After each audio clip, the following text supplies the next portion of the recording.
for their playoff lives. The Elks are one of the hottest teams in the league right now, while the hometown Argos are looking to make it 3 wins in a row.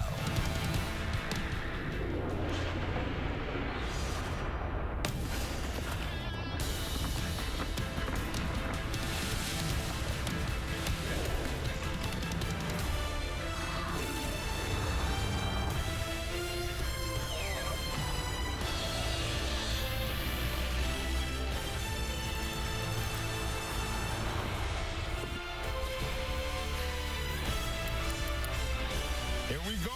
Nick Arbuckle set to make another starting role tonight.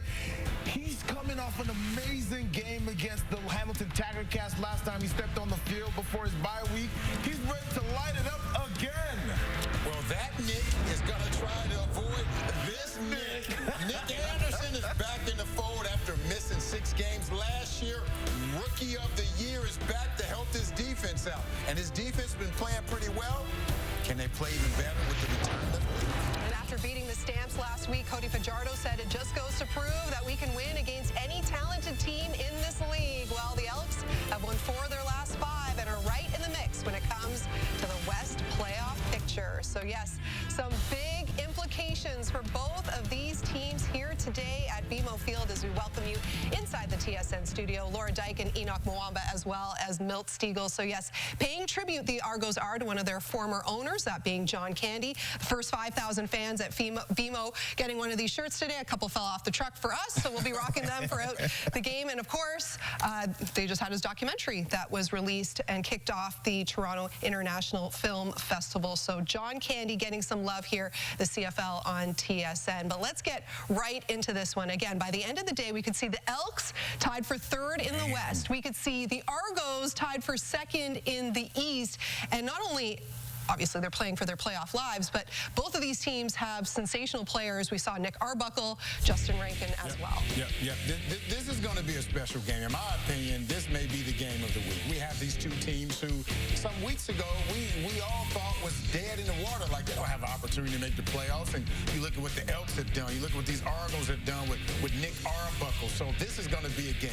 Nick Anderson is back to help out this defense. Last year's Rookie of the Year, as I mentioned. So this is going to be a special game, and I'm really excited about it, Enoch. Yeah, I'm excited about it. You talk about, Justin Rankin, who's a guy who you have to talk about him when you talk about this Edmonton Elks team. But on the other side, I'm looking at the other running back, Spencer Brown. He's also coming into the fold, and we always talk about this time of year being able to run the ball, and this guy's going to be important for this team to play better if they want to have a chance down the road. But Spencer Brown, he's the guy that I'm watching tonight as well. Week 11, the Edmonton Elks beat the Toronto Argos. They're looking to sweep the season series for the first time since 2019. Offense, offense, offense. That could be front and center this afternoon in Toronto. We'll kick off this doubleheader Saturday right after this. And never say never. It could be a big night here at BMO Field. Laura, thank you. And as always, it is an absolute mess in the playoff picture in the Canadian Football League right now. Dwayne Ford, Marshall Ferguson, Matthew Shinetti. You know that Edmonton coming in is riding a little bit of a heater right now, Dwayne, but they're running in an Argonauts team coming off of a bye, also off the Labor Day Classic. And they've been finding players that have been stepping up in the last couple weeks. Jake Herslow, the most recent to do that for them. Yeah, the very good receiving core gets even better with the development of Herslow here in his 2nd year with the Toronto Argonauts. You see that crazy stat, 6 touchdowns for him in his last 4 games. Did a nice job in the return game as well, filling in that role. And Justin Rankin, career-high 204 rushing yards last week. And, oh, by the way, did we mention he also happens to be Edmonton's leading receiver. Pretty impressive to be able to see that. Mark Kellen said a bit of a strange week. They've been bounced around due to a couple of concerts out in Edmonton, but certainly embracing some of the unique challenges going into this week, playing on the road, traveling in a day early, all the rest. And Ryan Dinwiddie, oh, he's still kind of riding the high of everything that came from the Labor Day Classic victory over their rivals, the Hamilton Tiger Cats, who were in action last night. I saw you on that game, Wayne. I was there. Yeah, you were there in person. Wonderful. As we get underway here at BMO Field, Liram Hairolahu sends it high in the sky. Javon Leake was a game-time decision. Will haul it in at his own 20, crosses the 30, out near the 35-yard line. Wrapped up and brought down as Cody Fajardo has steadied the ship here in Edmonton, and now he's on the road taking on the double blue. Yeah, Cody Fajardo Fajardo has helped bring this team back into the playoff picture in typical Cody Fajardo fashion. The underdog starting the season as the backup.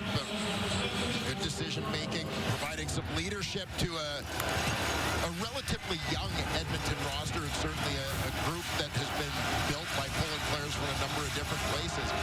It's just proven to be a very good fit for the 2023 Grey Cup champion. Referee Justin McInnes whistles this one in as Fajardo gets set for the first snap from scrimmage. To his right-hand side and in behind the coverage, it is caught. Diving forward after the grab is Arkell Smith as he settled down nicely into the zone. Fajardo protected by a stout offensive line all of a sudden. Yeah, and adding another University of Alberta grad, Carter O'Donnell, former NFLer, former first-round pick of Montreal, to that lineup. Made a couple of starts for the Elks. And OJ Hilaire, 5 catches for him last week, his second game with Edmonton. But Fajardo stays in on short yardage and plunges his way to the right and behind Carter O'Donnell in that big offensive line as the Toronto defense looks to slow down Fajardo this afternoon at BMO. And this includes a former Elk, University of Calgary product, Jamin Pelly, looking to help slow down that run. Brandon Dozier, the veteran, comes in at the nickel linebacker spot as there's been a lot of shuffle. You've got 6 spots in the secondary as Darius Bratton, former Elk, is at safety here. But 6 spots in the secondary, including that nickel. The Argos have turned over 5 of them this season. Connecting turning points between these two franchises and personnel over the last while is flying downhill on the running attempt. It is Willie Drew. No, that's not Drew Willie, in case you're wondering. Yes, it's not a throwback to Winnipeg quarterbacks pass, but it is stacked up and turned away here as Rankin gets chopped down by Drew. And obviously, that tackling secondary run support has no doubt been a point of emphasis in preparing to face the Elks. Given Justin Rankin's performance last week against Calgary. But he was just feeling it. He knew everything was kind of moving in slow motion in the Labor Day rematch. See if he gets into that mode here today, but they stop him there to force Fajardo to throw this one high and away to the outside Benjamin Victor. It was the intended target. It was just a little bit outside, and the punting unit comes out with the always dangerous Janarian Grant headed back for Toronto. Yeah, the big target Victor along the sidelines. He goes up and gets it, but as you said, a little bit outside, unable to bring that one down inbounds. Part of the reason that Cody Fajardo has such a high completion percentage, you can see the mentality, right, of just, I'll put it anywhere that's away from defenders, right? Even if it's an incompletion, not going to have those big plays go against him. That's what he's been able to prevent 4-1 since week number 10. A beautiful high spiraling boot this time from Jake Julian. Kick of 51 yards to open things up. Not shocking considering that last week there were 49 punts, 25 of them across the CFL, more than 50 yards as Nick Arbuckle, the 2024 Grey Cup MVP, gets set to take the stage here in Week 15 at BMO Field. The Labor Day Classic was just that, and Nick Arbuckle certainly played a major role in it as he was not afraid to throw the football down the field. Jake Perslow into the end zone yet again as he's been on the heating streak over the last little while, and by poke, but spreading the football around, finding a way to get into as many different receivers' hands is part of the success and the formula that he's been following, especially getting a little bit of continuity with Ryan Dinwiddie as a play caller. Yeah, I mean, that's been a huge storyline to me for Nick Arbuckle, is actually getting this extended string of starts in an offense with which he's very familiar. Toronto won the coin toss and they deferred, so Edmonton off the field, and immediately Toronto taking shots, and it falls incomplete. Looking for Mackay Pope, trying to slip him out the back door that time, but the Argonauts offense using some of that firepower, including Pope back from the NFL's Atlanta Falcons. And we'll take a look at the rest of this offense. Brandon Kemp, former Hamilton Tiger Cat, comes over to play the left tackle spot. Spencer Brown, to me, has been something of a story for an Argo team as well, that, you know, for a lot of time this season, Nick Arbuckle had been the Argos' leading rusher. Well, Spencer Brown, after only 3 games, is now the Argos' leading rusher and has twice set the team's single game high for the season. Let's look here from Edmonton as Arbuckle sidearms this one through traffic out near the 30-yard line. It'll be shy of the first down marker, though, so John Haggerty trots off the sideline here to boot this one away. Dave Ungerer out to the wide side, the recipient of that pass. And a long throw for a short gain. Finding an outlet that time for Arbuckle as Kobe Williams ends up making the tackle, and Haggerty ready to send this away. All-time high right now in the Canadian Football League when it comes to yards per punt, up around 48 yards across the Canadian Football League, is back-to-back 51-yard punts to get things going. Justin Rankin, and again, those 200-plus yards, 16 carries as well. It's incredible because, you don't need that many carries if you're going to go for 90. Yeah. It might blow up your yardage total. Yeah, you got to love that. It's the one at the bottom that stands out to me, that 12.8 yards per carry, and the fact that that is the sixth most, sixth highest single game average in CFL history. I don't have to tell you, but one of the true joys of the CFL is, yes, it's a passing-heavy game and league until it's not. And then all of a sudden you have a couple games a year where the running backs go absolutely wild, and Rankin certainly did that last week as he tries to get the wheels turning here once again, and the Argonauts front looks up to the task this afternoon early on. You talk a little bit, Marshall, about that running game, the evolution, the way things go over the course of a season. And obviously it's been a storyline for the Hamilton Tiger Cats the last couple of weeks. Bo Levi Mitchell not having to throw the ball as much with Greg Bell, that ground game getting going. That was the case for Edmonton last week as well. Cody Fajardo was a season low in completions for him, but a fantastic offensive performance because of how well they were able to run the football. They don't all have to be 50-attempt games. Fajardo looks downfield once again. Curly Gittens Jr. tries to get the feet down. They'll say incomplete as the former Argonaut right along the sideline was defended by Brandon Dozier. And Cody Fajardo, after a couple of near misses along that sideline to Benjamin Victor on the last series, and here to Curly Gittens Jr. Similar situation, just out of bounds as he goes up to get that one. Like a conga line in warm-ups, by the way, of players that know each other trying to say hello to each other because of all the connections between free agency and Toronto and Edmonton, trade here and trade there. And it took about 5 minutes for everybody to say hello to each other before they put the pads on and went to battle here today. 54-yard punt drops down to Janarian Grant, who crosses the 30 to the 40, and in the year of monster returns, Janarian Grant has another but won't hit Pater as he's tripped up. Jake Julian has a little something to say as well to Janarian Grant.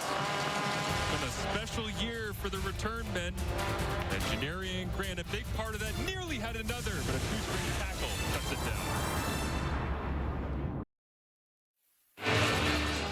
There have been 15 kick return touchdowns in 2025. The average per year is 13 since the year 2000. And we very nearly had yet another here as Janarian Grant. Instant offense and great field position as well. 4 yards net after a 54-yard punt and a 50-yard return. But what a play by Jake Julian. Cardinal sin to Milt Stiegel. Don't let the kicker get you.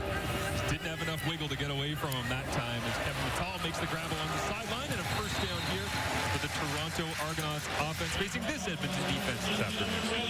Well, they should be very familiar with this Edmonton defense. A number of former Argonauts, but a new face in Tyreek Johnson. He's in the lineup at D tackle in place of Jake Serezna, who's still injured. Nick Anderson makes his return, but he's going to come back. Usually the weak side linebacker. He's playing the middle with his partner in crime, Niles Morgan, still out of the lineup. Another former Argonaut, Royce Metier, makes the start at free safety. Arbuckle stares down Metier this time and then flips it outside. And in space, an extended handoff essentially goes to Spencer Brown, who was acquired from Edmonton on August 5th for a 2026 conditional 8th-round draft pick. Say it's paying off right now. Yeah, pretty good investment for the Toronto Argonauts. Brown doing his best Justin Rankin impression, was also the Argos' leading receiver last week, in addition to going for 90 yards on the ground, which, as I mentioned earlier, is the Toronto Argonauts' single-game rushing high this season. Shot there of Deontay McMahon standing on the sidelines alongside Chad Kelly, still out injured, hasn't played, of course, since the E-spinal last year, as Arbuckle throws a slant. Dave Unger III makes the grab. Unger, conversation that we had with him earlier this season, you basically just started by saying, you seem like one of the most competitive people in the entire league. Yeah, not big in stature, but David Unger plays big. Arbuckle gets the Argonauts to the line of scrimmage quickly, and he'll sort it out from there. And Barlow and Brinkman, amongst other former Argos, staring down Arbuckle. All the pressure coming, and Arbuckle hands it off, blown up and right in the middle of it. And Brinkman was right there, but which Elk defender do you want to pick in this one? That's as if they all had a little bit of a sense of what was coming. There's Brinkman just to the right side of your screen at defensive tackle spot. Shoots the gap. Completely disrupts that play, and it gets enough of Brown rather to knock him off balance, much to the chagrin of Brian Dinwiddie. 97 yards on 13 carries in the Labor Day Classic for Toronto, 7.5 yards per carry. That's their best effort of the CFL season, far and away, as Fajardo gets the football back. Looks to the outside once again. They believe they've found something on that little wide side out route. This time it goes to Kalen Julian. Couldn't get it to go the first time to Victor. Couldn't get it the second time to Curly Gittens Jr. Maybe you just got to go to KJG. That's it. Third time's a charm. On the money. Julian Grant, bit of a homecoming for him. Former St. Michael's College student in Toronto before his university career at St. Francis Xavier. Nova Scotia. He loves working in this Edmonton offense with Jordan McSimic, dialing the plays up because he gets to do all sorts of different things, just like Justin Rankin, getting to touch the football in a variety of different ways. He catches this one out of the backfield and a gain of a couple. And, we talk all the time about Darius Pickett in Ottawa being the party starter. I think Justin Rankin has kind of earned that same title in terms of the Edmonton Elks offense. You look back to last season when he rejoined the team and things picked up a little bit. And obviously on their current heater, Rankin, the leading rusher and receiver for this team, has been front and center. Moving him around in a variety of different positions as well as they emptied out 3-by-3, and it's caught. It's another Edmonton first down as Curly Gittens Jr. hauls in the pass from Cody Fajardo on the money. Curly Gittens started his career as a Toronto Argonaut. Traded for Jake Serezna last year. It's amazing when you trade somebody away and then get them back free. Yeah, they end up being traded for Serezna and they become teammates again a year later. Smith in motion here. Fajardo takes it to Rankin. And Julian Grant takes the grab as a flag comes up. And Julian Grant wrapped up and thrown down, but looks like it was a late hit on Cody Fajardo after he got rid of the football. But Julian Grant, excellent work, yards after the catch as always. Roughing the passer, Toronto, number 94, 15 yards from the end of the play, first down Edmonton. There you'll see Cody Fajardo moving the pocket a little bit. Drift, little juke after the catch. And here we'll get a look at the late hit. Andrew Chatfield in pursuit. A little tardy there. Junior came in second on the Elks. Receiving yards, 520 yards so far on the season as a flag comes up on this play as well, complete to Arkell Smith.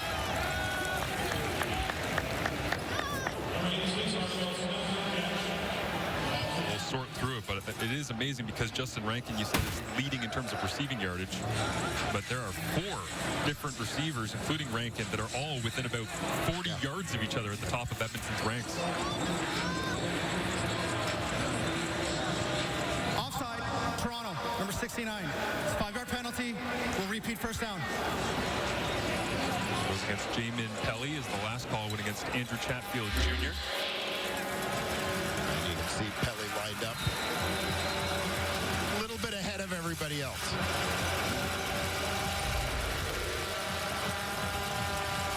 Big man playing a little bit east-west of the football that time, mixed and match, and maybe didn't have it right in front of him, but lost count of the yard off the ball. As this time, Curly Gittens Jr. a little stiff arm on the pitch. Going the other direction, and Jordan McSimic digging deep into the playbook here inside the score zone once again for Edmonton. Yeah, and you've got to build some other plays off of your handoffs to Justin Rankin, so a little misdirection here. Fake to Rankin up the middle. Curly Gittens motioning through the backfield, takes that toss.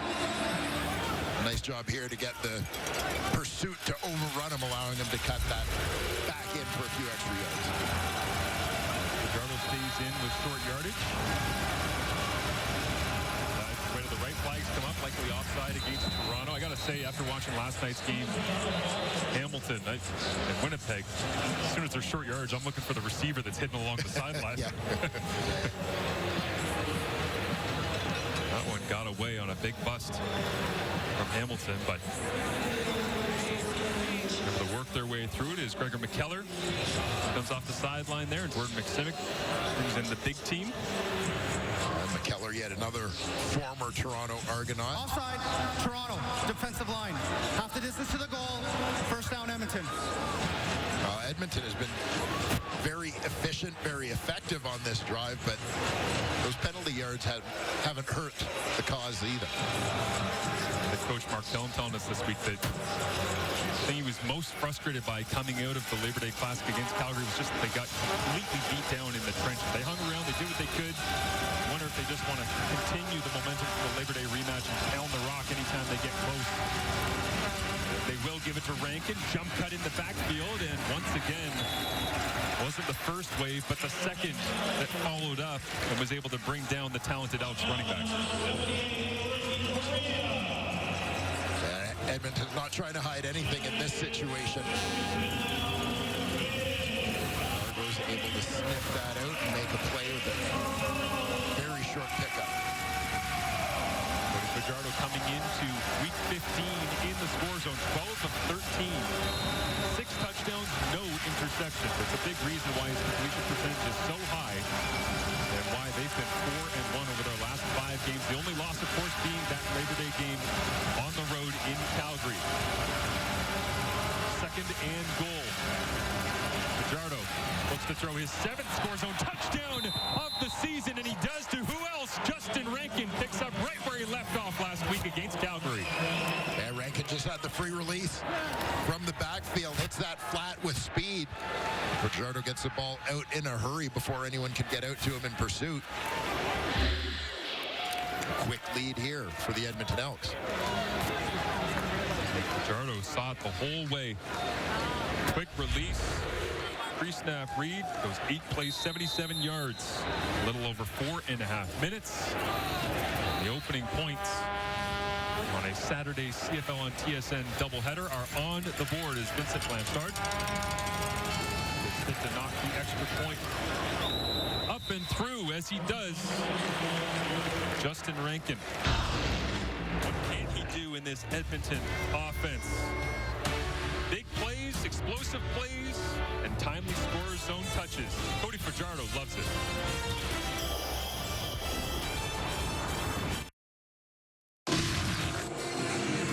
A nice touchdown drive put together by Cody Fajardo and the Edmonton Elks. Balanced offense, distributing the ball to a number of different receivers.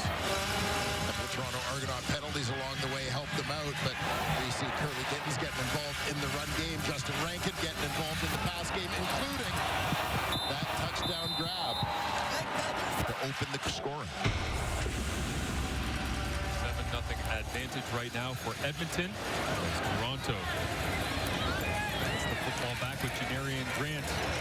Nearly had a touchdown himself earlier on in this one and rolls his way out towards the 40-yard line.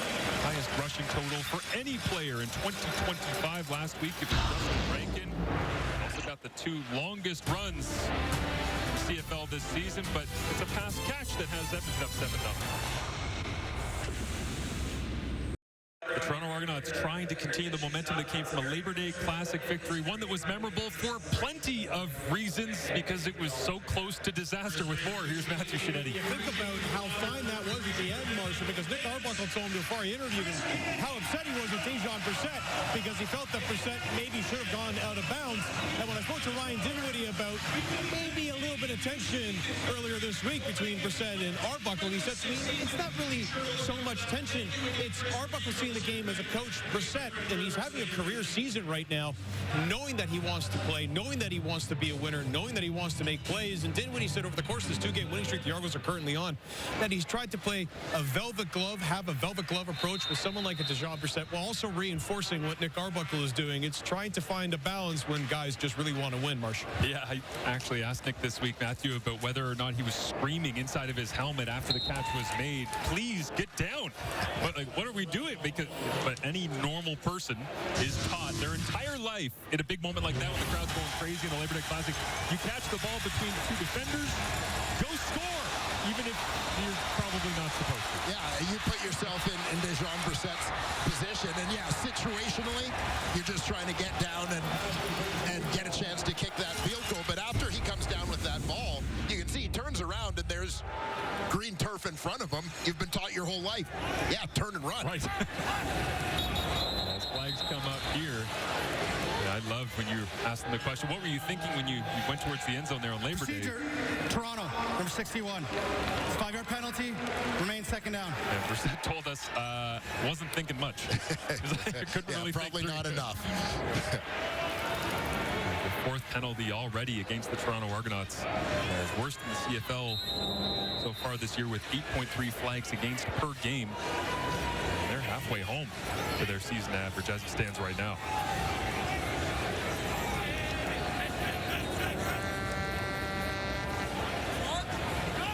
Up against it on 2nd and 15. 4 receivers to the left of Arbuckle, and the only receiver to his right is Jake Herslow, who thought about going and threw the brakes on, and Mackay Polk might have had a better chance at it, but some miscommunication that time on the eyes of Herslow and Arbuckle. And you'll see Herslow, bottom of your screen, solo receiver into the boundary. Looking for a little bit of a double move, and he gets in behind the defender, J.J. Ross.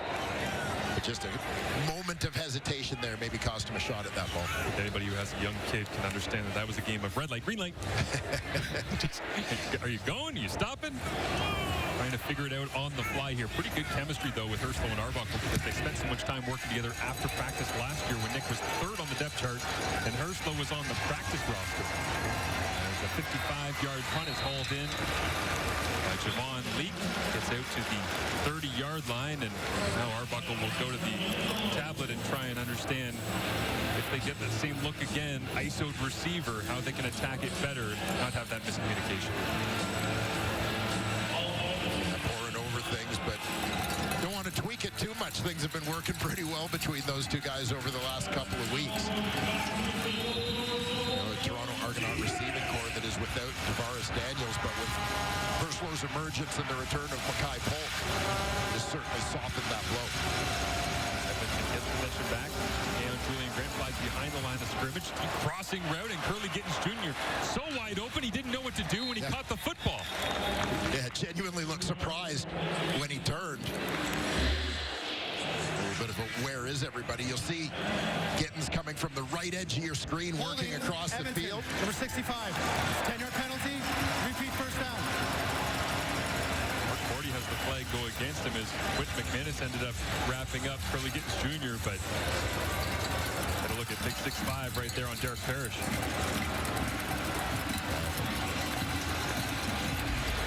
And up to the helmet.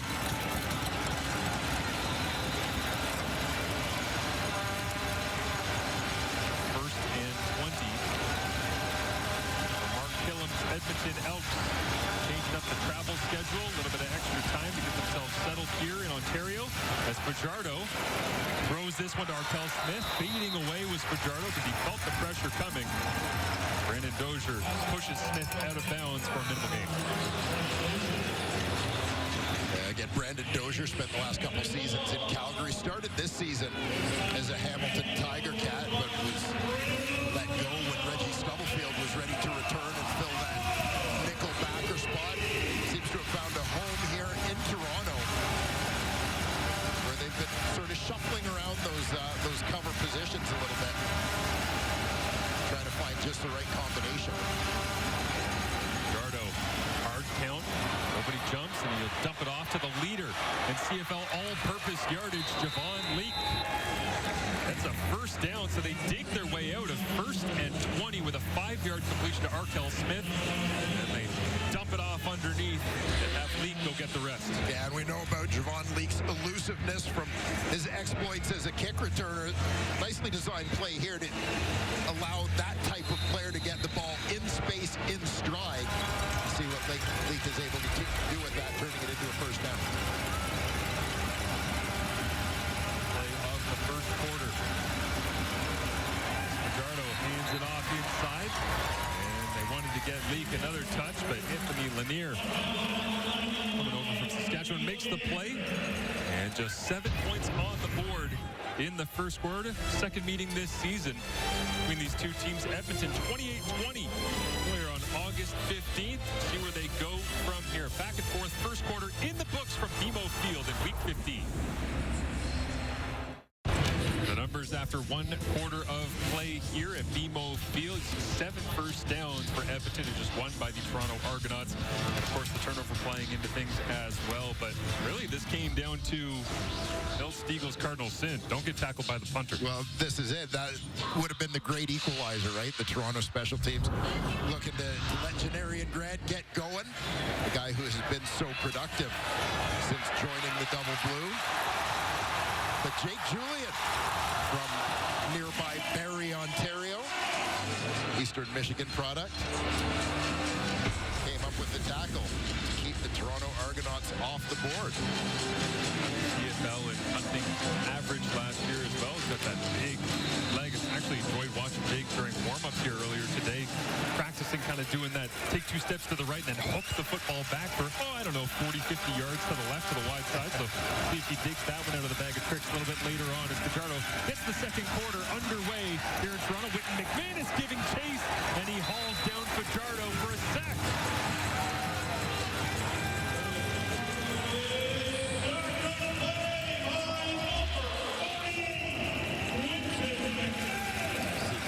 From his middle linebacker spot, a little bit of a delay, and then just goes reeling in the quarterback. Just talked about special teams, the role they play. Winton obviously getting his start as one of those special teams demons, and kind of a bit of a throwback when you see him tracking down somebody in the open field like that.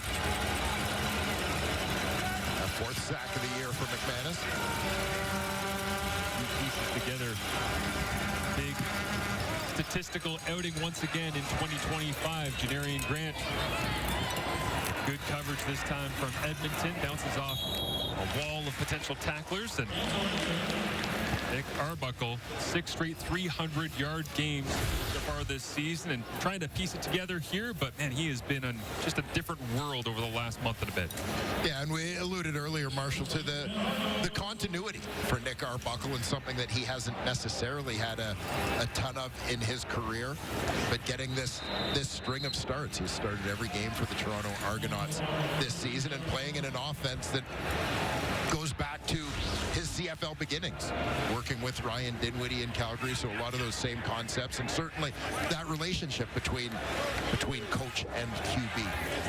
The running back Spencer Brown out wide here as they go 4-by-2 with the receivers, and Arbuckle with pressure throws this one into the turf. But I thought it was interesting when he told us this week that him and Ryan Dinwiddie actually dug something out from their Calgary playbook in 2018 they hadn't used in years, and they were just watching film together and said, you want to do that thing we did 6-7 years ago? Yeah, sure, why not? Yeah, a little bit of history goes a long way. only makes communicating easier as Chad Kelly stands on the sideline, the 2023 Canadian Football League Most Outstanding Player. Arbuckle really started to play a little bit more free, take some more risks, shoot the ball down the field, give his receivers a chance when Chad was put on that 6-game injured list. As Arbuckle now pressure on, and backwards go the double blue. Well, this was a case of out of the frying pan and into the fire for Nick Arbuckle, as he's going to try and sidestep Noah Taylor, who's coming off the left side of your screen, but as he steps up, he's going to step right into Jonathan Kongbo, who came from the other side, his right. Kongbo, originally a first-round pick of the Winnipeg Blue Bombers. Had his first 2 sacks last week against Calgary, his first back in the CFL since November of 2021 with those Blue Bombers, as Javon Leake gathers the football and a flag comes down immediately. We'll sort it out for you on the other side is Jonathan Kongbo. Relentless off the edge. Arbuckle trying to dance the pocket, nowhere to go. Edmonton, 7-0 lead here at BMO Field.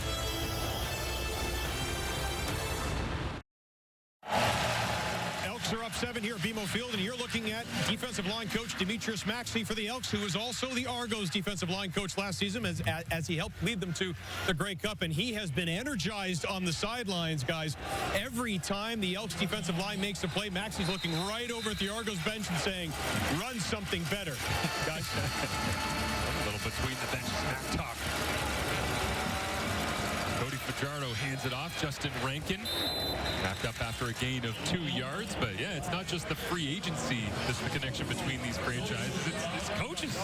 Yeah, absolutely. Demetrius Maxey, a terrific player in his playing days. Spent a little bit of time as a Toronto Argonaut. After getting his start with the Baltimore Stallions, by the way, but has gone on to have a terrific coaching career. All-round good guy here in the Canadian Football League. And on cue, Brinkman and Barlow sit in front of Demetrius Maxey there. Not sure if those 2 former Argos go anywhere without each other these days. Fajardo pumps, tries to spin out to his left, and then the pressure's on. And just like Arbuckle a minute ago when he was brought down by Congo, this time it's Derek Parrish.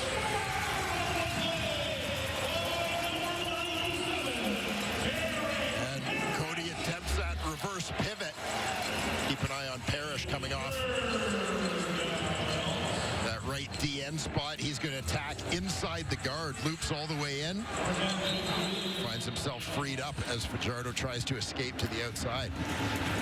Fajardo's got a patent that left spin.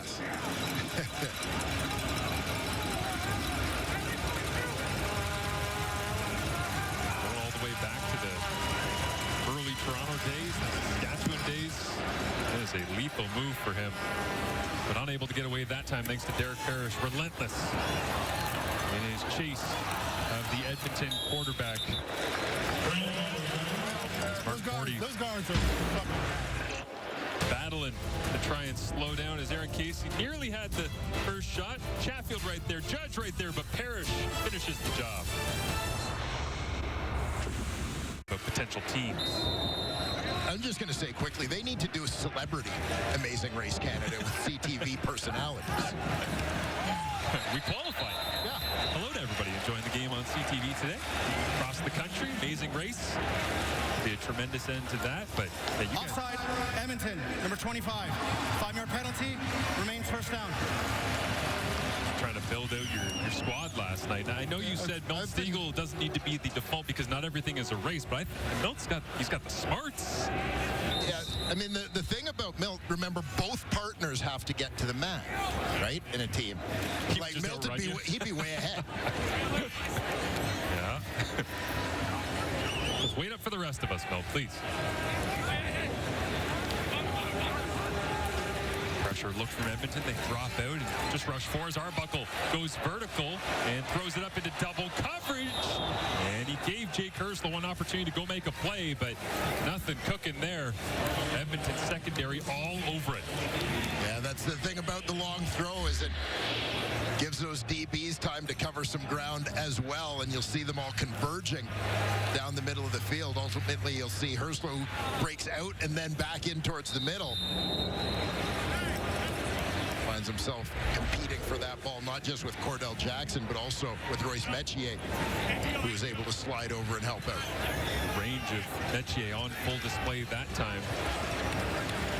Covered plenty of ground. Getting back to keep it away from Herslow. It leaves 2nd down and 5 for Arbuckle and the Argonauts, and that one's caught right near the sticks. We'll see where they spot the football here. Metier thinking it might be a little bit of a generous spot, but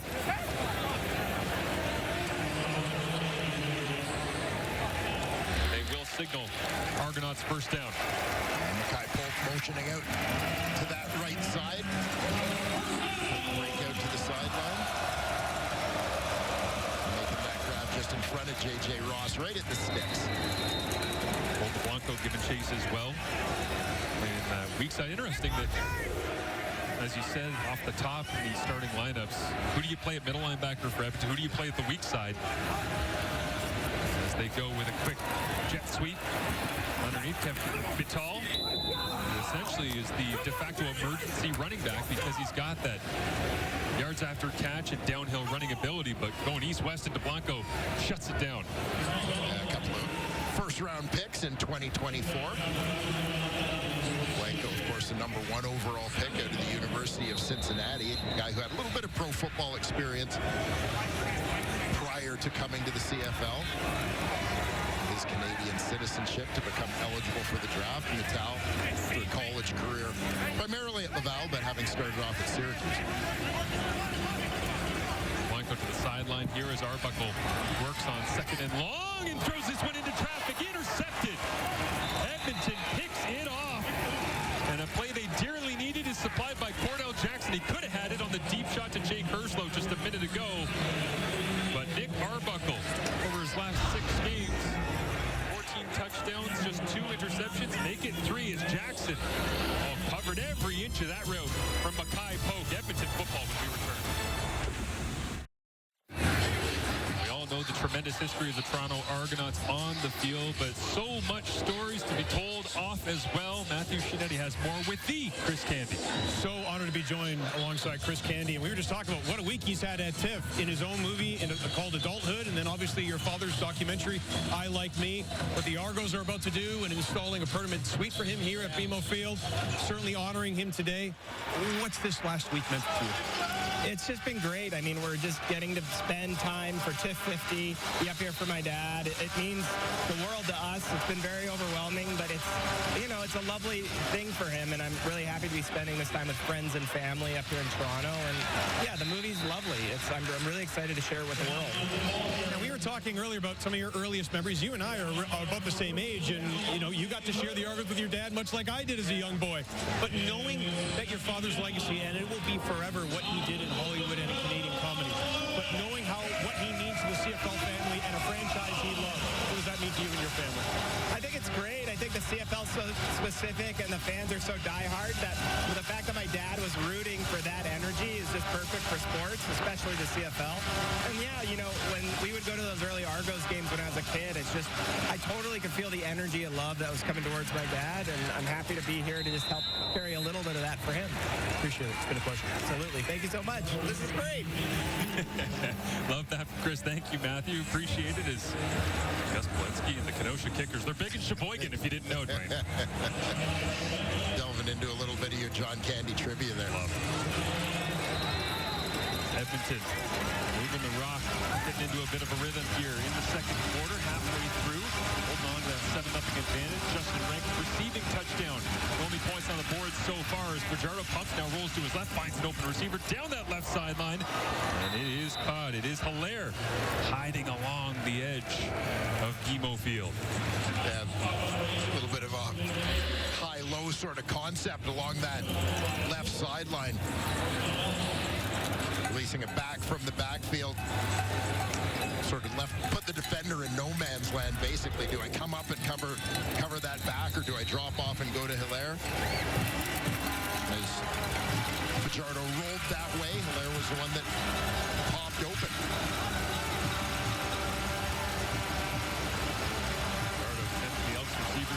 motion. Takes a pitch, comes back the other way. Quick screen, Julian Grant. Great after the catch, but Winton McManus, a heat-seeking missile, tracks it down from middle linebacker. Yeah, tough one for Julian Grant as you're sort of working back into the heart and soul of that Toronto Argonaut defense. And that means an oncoming Winton McManus. Keon just had the look of Chad Ochocinco, former CFLer, when he accidentally tried to block Ray Lewis down on the goal line. I didn't mean to. I ran into Ray. Well, Keon kind of looked like that, but Winton had a chunk of him on the fly as Fajardo looks into the end zone, and it's hauled in.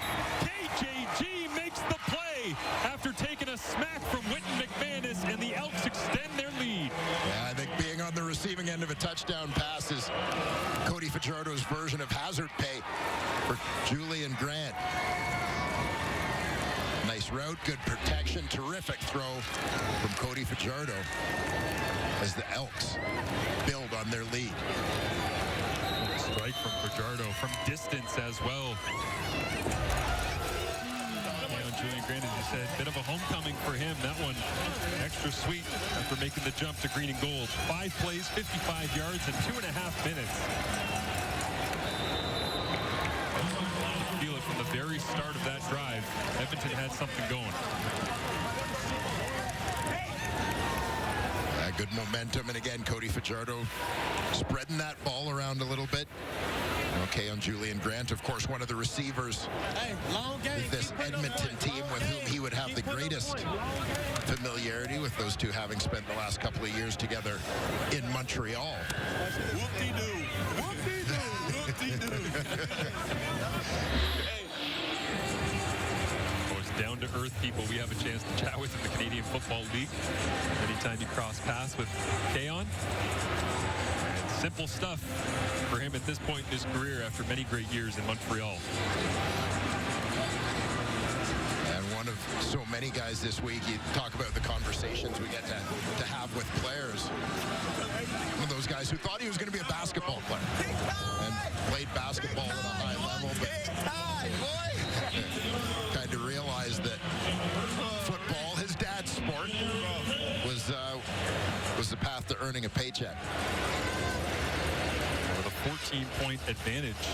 Indeed, aside from the loss to Calgary on Labor Day, now in the last 3 of the last 4 games, Edmonton has held a lead of at least 12 points. So they've been able to get up. It's just a matter of being able to finish things off as they do finish out the tackle right here as Johnson makes the play, but the touchdown to Keon Julian Grant. A big play here in the second quarter. And of course, a little bit of that ground game that has been bread and butter in recent weeks for the Edmonton Elks. Then Fajardo airing it out. O.J. Hilaire along the sidelines. A couple of back-to-back plays to that man, Keon Julian Grant, culminating with the touchdown catch. Now Toronto down by double digits. Have to try and find a way to answer. Nick Arbuckle with statistically an MOP-looking season at this point, but in tough. Coming off the bye week is big collision here. Flying in to make the tackle, J.J. Ross. 4:35 remaining in this first half.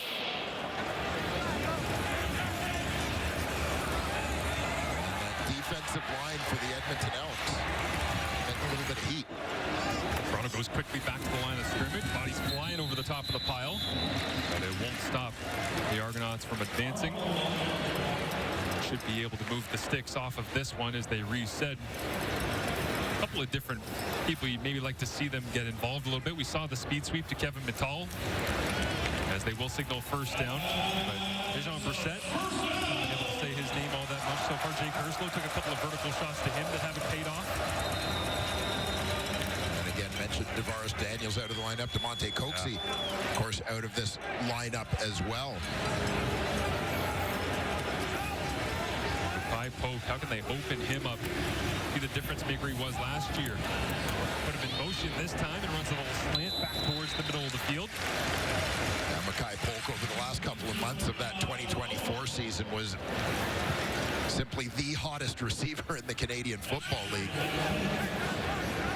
Parlayed that success into an NFL look this summer, but returning to the Argonaut fold a couple of weeks ago. They couldn't be happier to have him back in double blue. He believes he could be the difference maker late in games because Toronto's been so close to victory so many times this year and just unable to finish the job. As here on 2nd and short, they hand it off and doesn't look like the Argonauts got the first down as it stands right now. And Edmonton getting a look down the line of scrimmage. They'll call for the chains here, so Ryan Dinwiddie and the drive will be halted as we hit the 3-minute warning. There's what looks like yet 3rd and inches coming up. But Toronto with their defensive leader, Quentin McManus, trying to find a way to slow down Cody Fajardo. 2 touchdown passes already in the first half. The Edmonton Elks making quite a statement so far in this opening half. Enoch is working feverishly. He has been impressed with this defense, right? Of course. We talk about that at halftime. Plus, we'll look ahead to the Riders and the Owls. Marshall, back to you.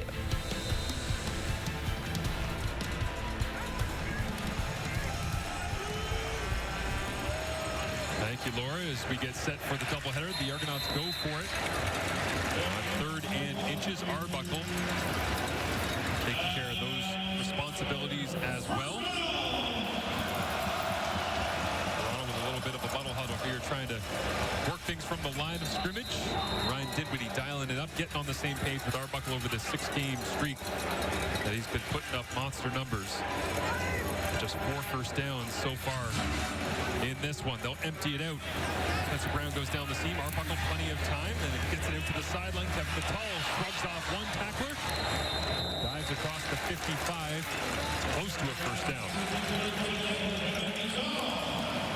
And Mittal, a little bit of hot stretch earlier in the season for a time, was the Toronto Argonauts leading receiver. Has been a little quieter late as DeMonte Coxie got going, and more recently Jake Herslow chipping in a lot of big plays. Dejon Brissett has been on a roll of late. You see Mr. Coxie in street clothes awaiting his return to health. One of those big play receivers that you just can't replace. You can do as many different ways of getting offense out of it, creating explosives or chipping away, but so many times DeMonte Coxie has just taken what should be a nothing play and turned it into a major. As they were short on the last play. Arbuckle goes to the left-hand side on 3rd. Looks like he's got it after being driven backwards at the end of the play. Nick Anderson came over the top on 2nd down. It just kind of disrupted the flow of the Argonauts short yardage package. On 3rd down, he finished it off as well, but Arbuckle digging in towards that left side. Yeah, you'll see Arbuckle get a good forward burst there before being ejected from the pile by Mr. Anderson. Is it Anderson that's taking a knee? It is, yeah. Obviously a concern for the Edmonton Elks is he was just making his return to the lineup today. Not exactly inspiring confidence, though. The Argonauts short yardage early on. They had the one, albeit it was on a handoff in short, that went backwards. Had to go for it on 3rd. That time after being stopped shy as well on 2nd as Anderson up onto his feet. Good to see. And toward the Edmonton sideline as defensive coordinator J.C. Sherritt talking things over. Throw this guy in the game at middle linebacker. I don't think anybody would complain about that whatsoever. I wonder if you asked JC if he would still want to throw himself in the middle of the fray. I'm sure he could still get it done. One of the all-time greats, J.C. Sherritt. Had a great conversation with him pre-game field level in Montreal a month or so ago, and he just loves ball. Like, you can tell from working on the sideline there, but in every aspect of the game.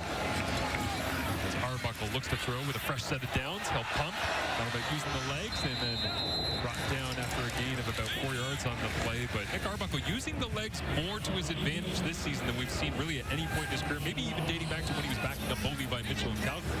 Yeah, picking his spots. Yeah. Certainly anticipate for a guy who's not necessarily a running quarterback per se, that, you know, typically they're going to run a little bit less as their career goes on, becoming a little more poised, a little more comfortable working from the pocket. Quarterback learning and growth, certainly an evolution. As Arbuckle looks to throw over the middle, open receiver, big collision, but hanging on to the football, Dejon Brissett is tackled at the 25-yard line, and another Argonauts first down.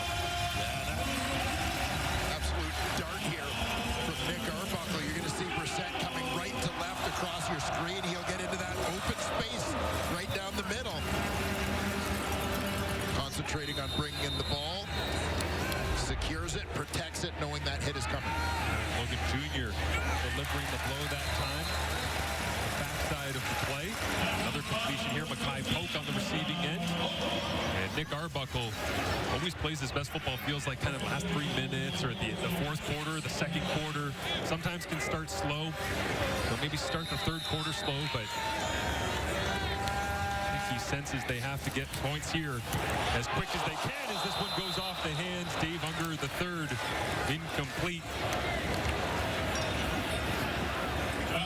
Unger looked like he had been just breaking away from coverage there just as the ball arrives.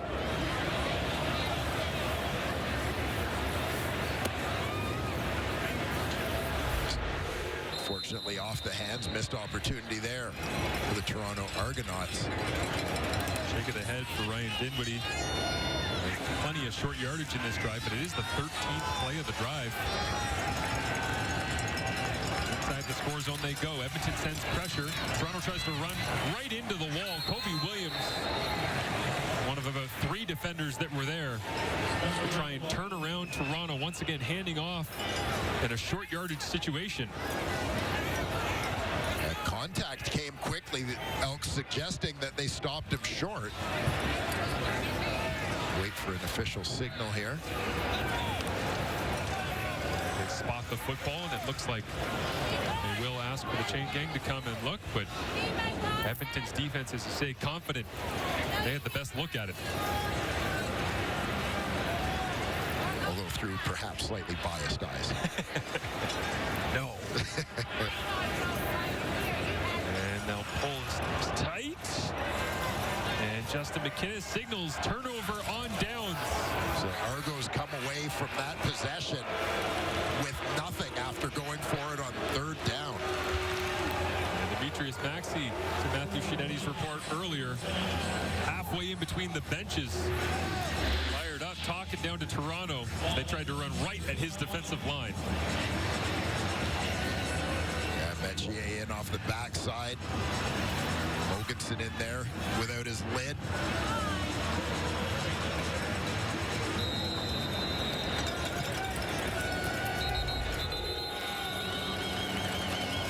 And the challenge flag has come out from Ryan Dinwiddie.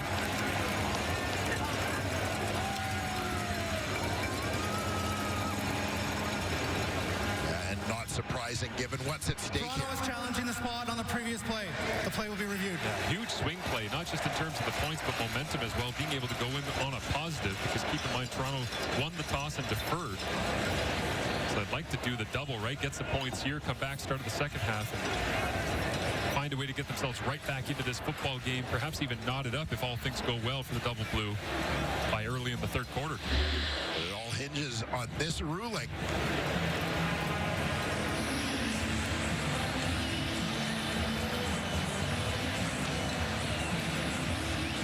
Some of the annoyance for Ryan Dinwiddie as well is you hate to have to use a challenge on a spot at the end of the first half, but this is the situation that they're in currently, trailing 14-0. You really can't risk, if you genuinely believe that you got the yardage, to sit here and go into the locker room with a 0 next to your name and logo. No question. After review by the replay center, the ruling on the field stands. Toronto will be charged a timeout. Replay official Jeff Harbin took a look at that one back at the replay center and determines that The Argonauts did not do enough to convince him from any angle. Second turnover on downs, and off of turnovers already in this football game. All 14 points for Edmonton have come after a Toronto turnover via interception or turnover on downs. Fajardo looks to throw, and what a great grab that time. And Victor that made it. Or no, it is Hilaire stretching out those lanky arms to make the grab. Yeah, Hilaire spent a little bit of time on the practice roster in Hamilton last season, but nice effort to stretch and stab that one out of the air. There's quarterback Cody Fajardo.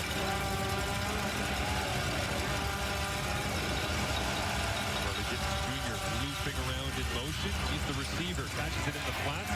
Makes the first man miss. Then the second. Dives his way down to the BMO Field turf.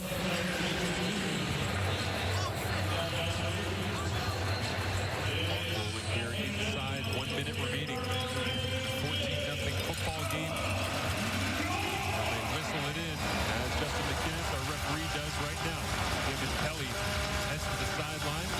Toronto Argonauts and Lord Dyken, Enoch Wamba and Milton Eagle waiting to break this one down and tee up the back end of the doubleheader here on a CFL Saturday. Fajardo pressure on, chased down and brought to the turf with Brandon Dozier. The big one there with the half winding down.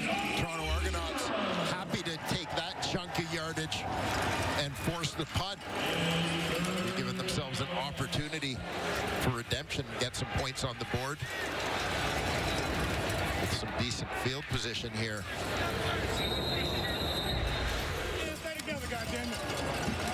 Big Julian prepared to show off that big leg while Janarian Grant stands back.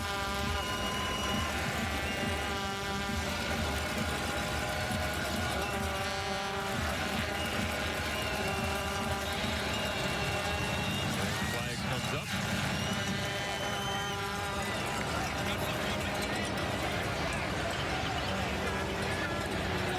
Milking down that time on the clock. Time count violation, Edmonton, number 10. Half the distance to the goal. It remains third down. Janarian Grant will wander his way up an extra few yards. That's it. When you're backed up that far, half the distance is only so much punishment. See if they elect to give up the safety here and avoid the risk of Toronto quickly getting into field goal range as the half winds down.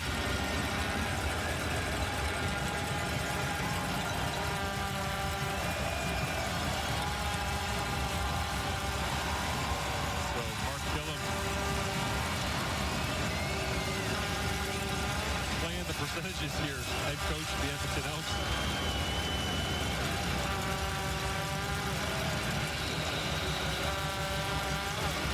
Many situations that you simulate and work through. Julian will take a couple steps and then bomb this one.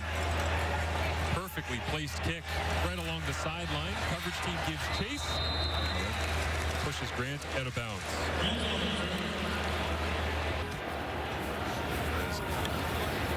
Killam and Edmonton did the best job that they could, but in terms of field position and the big leg of Liram Hairolahu, why not? Give him an opportunity, but on the other side, counterpoint, Javon Leake standing back there on a missed field goal. Yeah, I'm still contemplating the whole with field position. Could have given up the safety. You may now end up giving up 3 when you could have just gotten away with 2. Liram on the year for 50 plus, 3 of 4, and make it 4 of 5. So somehow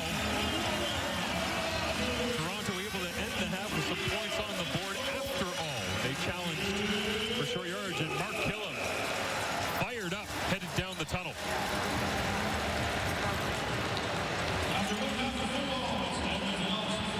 Yeah, a little frustrated there from an Edmonton point of view in terms of giving up those late points. Hope they can kind of punt their way out of trouble. But the Toronto Argonauts execute, get it done, get themselves on the board as things wind down.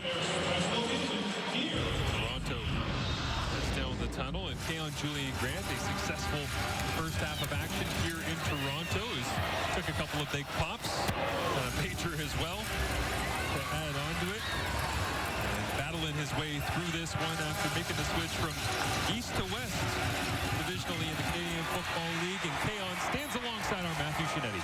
Keon, that's 4 receptions, 52 yards, and a touchdown. I was talking to Cody Fajardo about this pregame, about the way that you guys are trying to bring along the young receivers. How have you fit into a leadership role of leading by example? I'm not the most vocal person, but like you said, leading by example, just the actions I do every day and just trying to make sure my alignments are right, my assignments, and then just looking out for everyone else. And we all just look out for each other as a group. And in terms of that, the other thing, speaking to Cody pregame, about attacking second down, how important is it, especially getting to that second half, to prolong drives and keep their offense off the field? Yeah, so we were talking about it all starts with first down, so we can't put ourselves in a hole.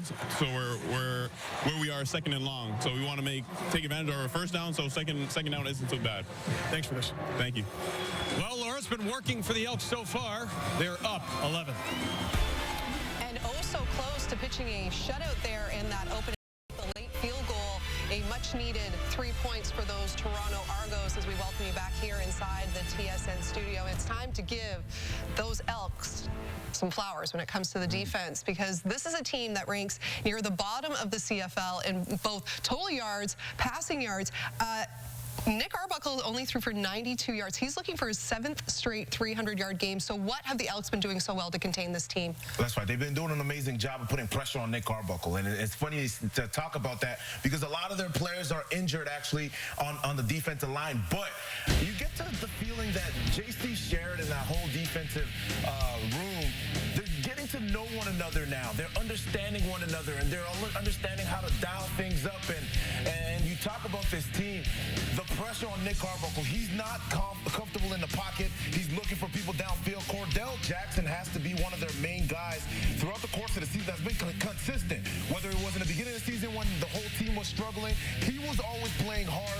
And tonight, he finally reached the benefit of getting an interception. You see him having fun. But this is his first interception of the season, and he's making big plays for this team. This offense by the Toronto Argonauts has been extremely effective all season long, well, especially the last few weeks. The last 3 games, net offense, 300-plus yards every single time. So for the Edmonton Elks to be able to put on a performance like this, defensively speaking, is extremely impressive. The Argos with 88 points combined in the last 2 games. As we said, just 3 there in that opening half. And Milt, this is the time of year you want to start playing your best football, right? Improving with every week. We have to remember, the Elks started the season 1-6. They've now won 4 or 5, and we said there's a chance they could be in 3rd place in the West by the end of the day. Yeah, this team is getting better each and every week, and we always talk about how certain Cody Fajardo in the lineup has helped his team out, but there's little things that's also helping his team out, and there's certain plays that can spark an entire team, and it starts with this play right here. Jake Julian making this play, and Dwayne and Marshall's been talking about how I always say you never let a kicker tackle you, but the fact that that kicker was able to stop that touchdown sparked the play. It sparked right here, 3rd and 1, and Ryan Dinwiddie doing the shotgun from 3rd and 1, I don't know, but because of that, they stopped him, and they get a touchdown. And I'm not saying these Edmonton Elks are on the way to being a championship caliber team. I'm not saying that yet, but they're on the right path. They're doing the right things. They're making the right plays.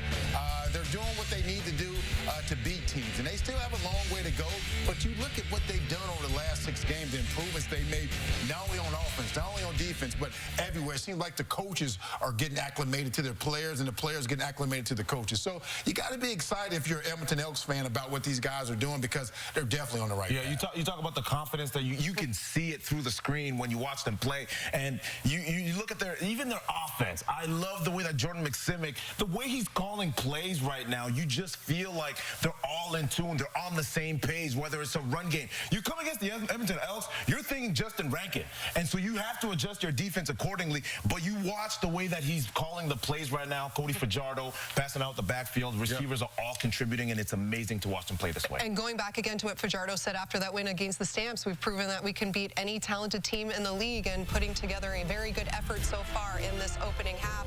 When we come back, we'll start to look ahead to our second game of the doubleheader and reinforcements on the way for the Montreal Alouettes.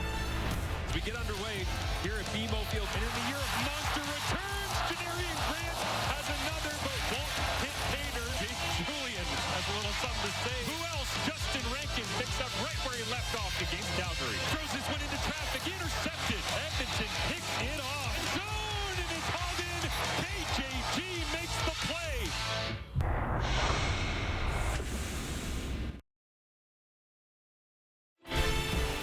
The fourth and final game of Week 15 features the top team in the CFL and the Alouettes, who are looking to avoid their first 6-game losing skid since 2018. Kickoff for us here on TSN is at 7 Eastern, 4 Pacific, or if you like, 5 local time in Regina. Now, for the Montreal Alouettes, we mentioned the losing skid there, and injuries have obviously taken their toll on this team. They've had 5 quarterbacks see action after Cameron Dukes had a series in the loss last week, but McLeod Bethel Thompson off the 6-game IL, back in action here. Is he their best option at this moment? Is he going to give some stability to this position? He has to be the best option right now. As long as Davis Alexander's not playing, he's the one with the most experience. He's the one that's playing in the biggest games.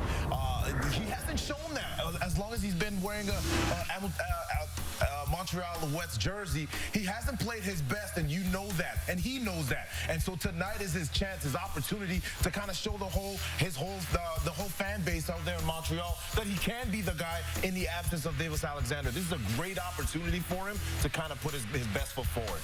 It's a great opportunity, but let's be honest, this is going to be a tough ride. It is. You're playing against the Saskatchewan Rough Riders, and what they've been able to do, they have an opportunity to lock up a playoff spot. You know how much motivation that is, so it's going to be tough, but he can't be any worse than what they put on the field the last few games. They haven't been able to score offensively, and the fact that their offense is struggling, now their defense is struggling because their defense is on the field so much they've been tired. So they're hoping McLeod Bethel Thompson can go out there and give them a spark.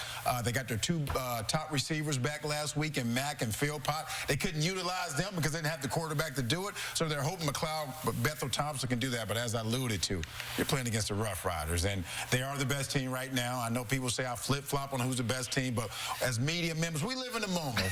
That's it. Right now, the Rough Riders are clearly the best team in the CFL. But you're talking about their ability to perform as a team. Well, that defense, we know them to be a fierce defense. Noel Thorpe calls a really good game. He hasn't been that because of the lack of offense. And look, just the same way that we talk about the Edmonton Elks defense starting to play a lot better, you need an offense. As much as I love my defense, I know you'll like this.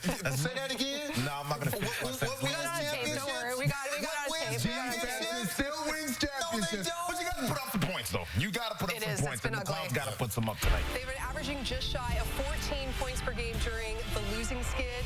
The last time they scored more than 26 points in a game, Week 3. Woo! Well, the Elks love playing the East. They're 4-2 against the division this season, but plenty of time for that explosive Argos offense to get going in the second half.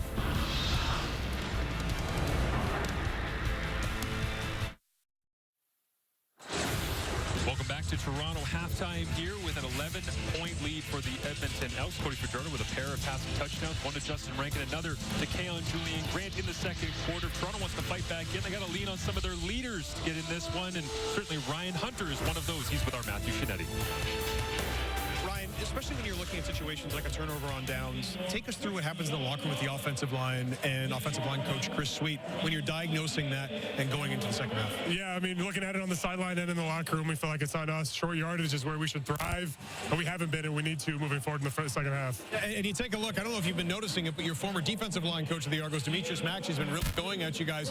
How much do you enjoy that level of competition, knowing I know you and your offensive line colleagues want to assert yourselves that way in the second half? Nothing wrong with a little banter in the game.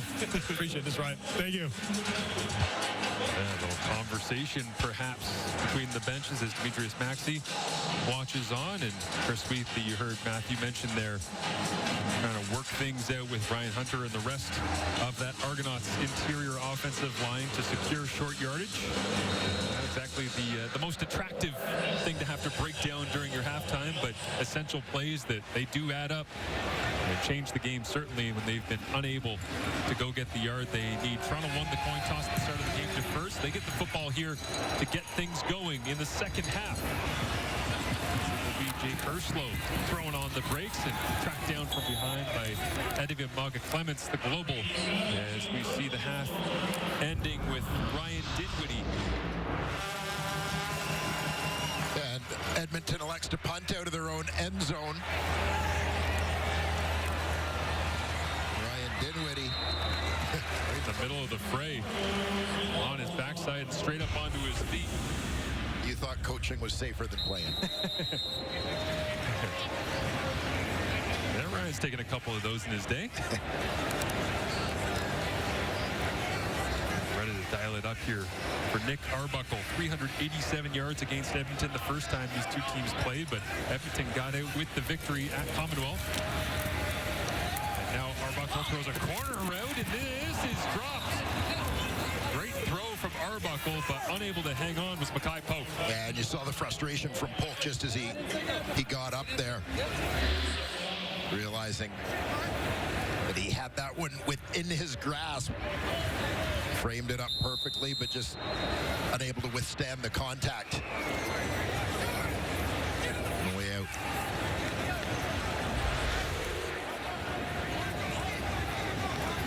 Cordell Jackson watches on here for the Edmonton defense. They dig in on 2nd and 10. Hard count from Arbuckle. Nobody from Edmonton jumps. Steps forward in the pocket, looks down the field, puts this one high to the sky, running underneath it and diving to make the grab. Mackay Pope up onto his feet. Nobody got him.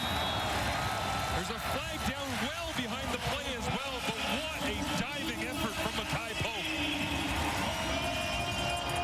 We always tell receivers in these situations, you may think the ball's a little bit overthrown. Edmonton, number 29. Penalties declined. First down, Toronto.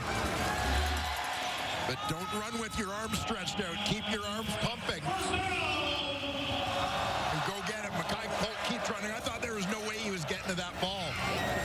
But absolutely accelerating and lays out beautifully. Make the biggest play of this game for the Toronto Argonauts. For a half second, Edmonton head coach Mark Killam had his hand in his back pocket, but now his arms crossed as he concedes. That upstairs they've taken a look and say, it's not worth it, coach. Mackay actually did that.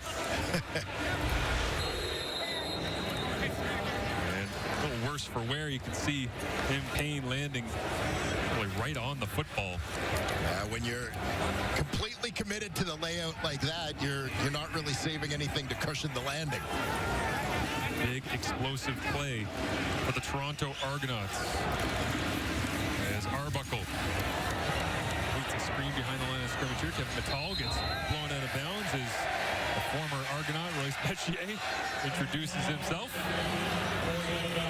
But when you have a big play, an explosive play of over 30 yards in the passing game this season across the CFL, when you do, 59% of the time it leads to a touchdown drive. If you don't have one of those like they just had, 10% of the time you end up with a touchdown. Yeah, and it's interesting how this has become sort of a realization in the last few years for coaches, understanding like this is the big play is one of the metrics that coaches really track, and obviously you try to create them, not just because of the efficiency of getting a lot of yards in one play, but because of what it translates to.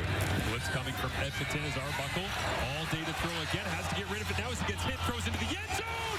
Touchdown, Argos! Jake Herslow has another. Apparently we have the second coming of touchdown Jake here in the CFL. Winicke's smiling somewhere? Absolutely. Jake Herslow, his 7th touchdown in the last 4 games. You talk about what an explosive play can do for you on an offensive possession. How about just needing 4 plays to go 78 yards, taking up only a minute 57. They will go for 2. What a throw by Nick Arbuckle as well. Rolling a little bit to his right, getting close to the line of scrimmage, had to get rid of it. Just picked a spot, threw it perfectly to Herslow on the receiving end as they flood the left, and Arbuckle underneath. Complete flag comes down. Luckily against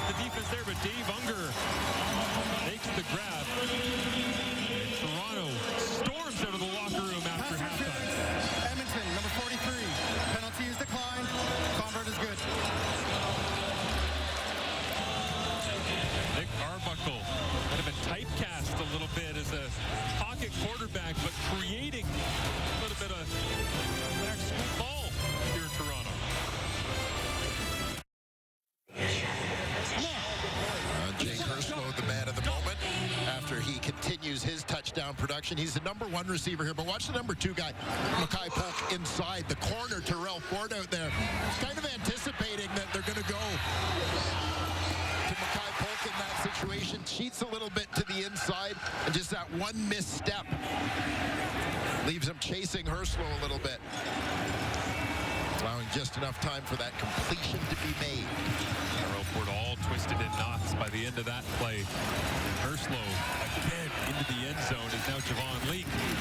Full speed, and did he lose the football? It's laying somewhere at the bottom of the pile at the 35-yard line, but who's got it? Yeah, you saw Leak kind of go into that mound of bodies and come out the other side without the ball. Former Winnipeg teammates Patrick Hansen and Jonathan Congo say hello to each other. And somehow Edmonton got on top of it. It was at Arkell Smith at the bottom of the pile, but Leak got away with one there. It could have been a massive turn in this football game. Yeah, very fortunate break. Edmonton, part of their success has been taking care of the football. Committed the fewest turnovers in the league, but right there you saw Leak let the ball get away from his body a little bit as he's going through traffic. Comes out the other side. You see his momentum carrying him away from the pile. He never really had a chance to get into the mix himself to try and get on top of it. His teammates bailed him out. Arkell Smith, the bravest one at the bottom of the pile. Inside run going nowhere. I think it might have been Isaac D'Arcangelo that kind of got a hand in on Javon Leak's arm and made the football pop out. You see D'Arcangelo in here on defense, kind of the Swiss Army knife of, oh, who's hurt? Where do I have to go? Yeah. For Toronto over the last couple of years. Yeah, well, certainly a guy who has become one of the important contributors for them on special teams. You remember earlier this season, a lot of concerns about the Toronto Argonauts cover units, but they've got some important players back in that regard and had some others kind of grow into their roles. The game to D'Arcangelo with 11 special teams passes, leading Toronto as pressure's on. Now and Toronto's defense gets in to end the play as the ball rolls along the turf. Cameron Judge nearly had a fumble recovery. Jamin Pelly right in the middle of the mess. Yeah, Pelly happy to create a little bit of chaos against his former team.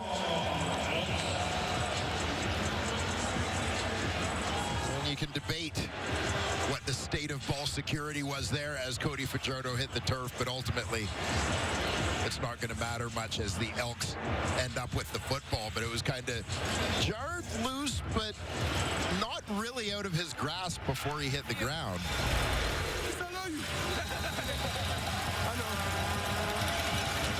Fajardo's a big, strong guy, but I'm just feeling for the fact he had Ricky Correa and Jamin Pelly laying on him at the end of that one. Yeah, the biggest members of that Argo defense.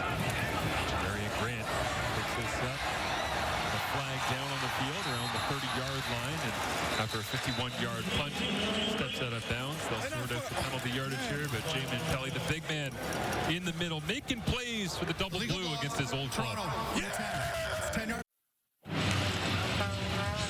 Offense trying to get themselves back into this one is, yeah, it was instant offense. As soon as they came out after halftime, you see the grass stains there on the Mackay Polk's uniform. That was from the big catch that really sprung things open. Flip field position, and Jake Herslow finished it off. They have possession of the football back after Jamin Pelly brought down Cody Fajardo. A little bit longer field.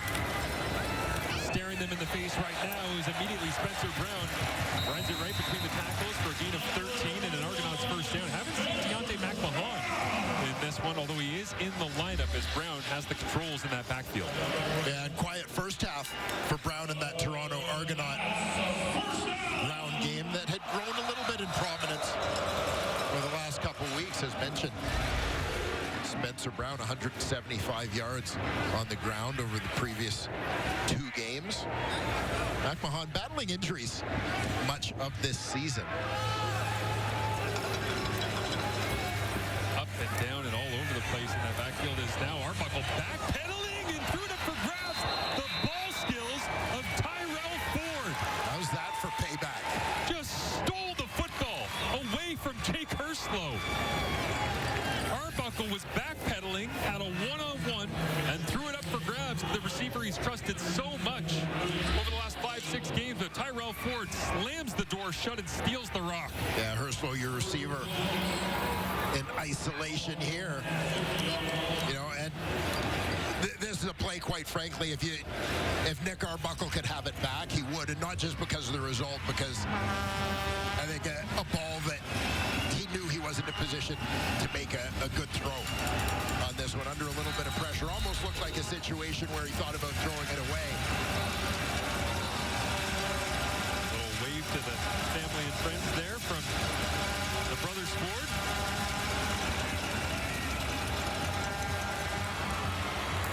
Through the middle of that Argonauts defense.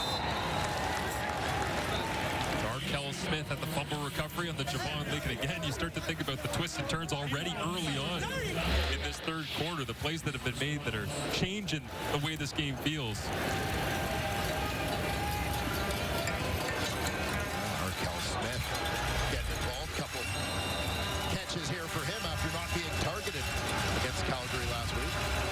Fajardo rolls to his right. Oh, the out route is almost up for grabs there. Is down the sideline. And stepping out of bounds is Benjamin Victor. Making the grab, and Cody Fajardo talking about trying to shape some of these young receivers, Hilaire and Victor, into something he can trust moving forward in Edmonton. Yeah, and here you see what they like about Victor and why they're trying to develop this young man, the reach. Big wingspan to his advantage there, making the catch beyond the outstretched arms of the defender.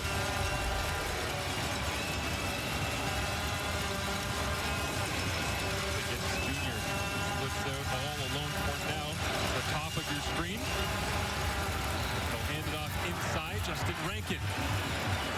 Held up by two Argonauts defenders. Flag down as Derek Parrish makes the tackle on Rankin. It did an Argonaut jump.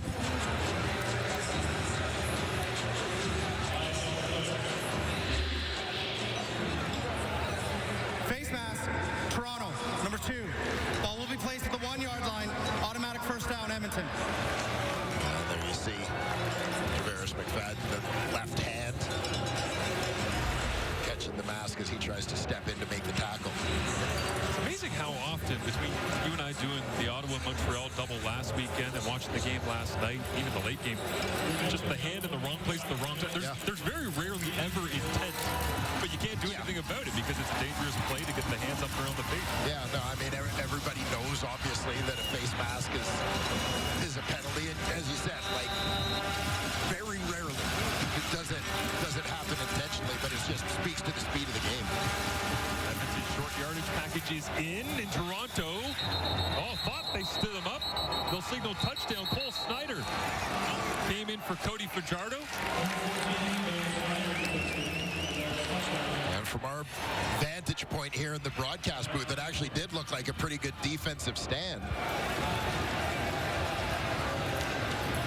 Leg down as well as the officials will communicate with Mark. Too many players against Toronto. Penalties declined. Touchdown. Delonte Hood running off in the background of the shot there.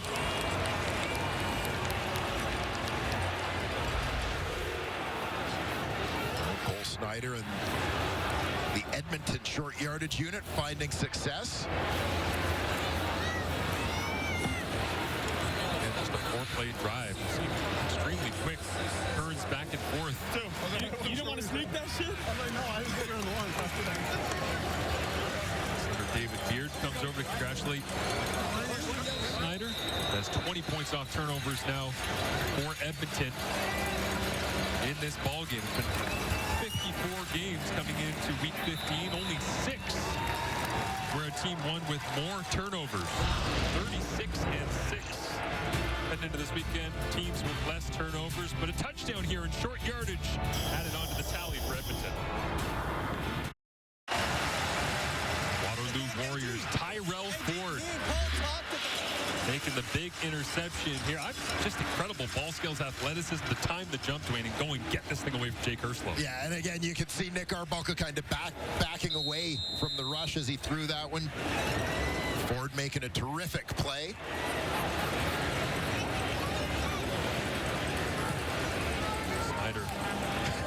trying to climb into the end zone. Thought he was going to reach the football out, but maybe that one's been coached out of him already. Time in the Canadian Football League as Marion Grant picks his way through the Edmonton coverage unit. Back out onto the field after throwing the interception comes Nick Arbuckle. He's got 2 in this game, had 2 in the previous 6 games as well. So part of the reason Toronto's only putting up 11 points right now when they lead Canadian Football League in points per game at 30.3 is turnovers. The turnovers on down, a couple of interceptions as well. Yeah, and I talked a little bit earlier about, Edmonton, a team that has not created a lot of turnovers. When you look at the Elks, defensive tackle Jake Serezna has been tied for the team lead with 1 interception for much of the season. But Terrell Ford goes and gets one there, and the Elks benefit. Arbuckle gets this away, complete. Great for a first down and a massive collision. Tried to hurdle, had the idea, and Cordell Jackson was having none of it.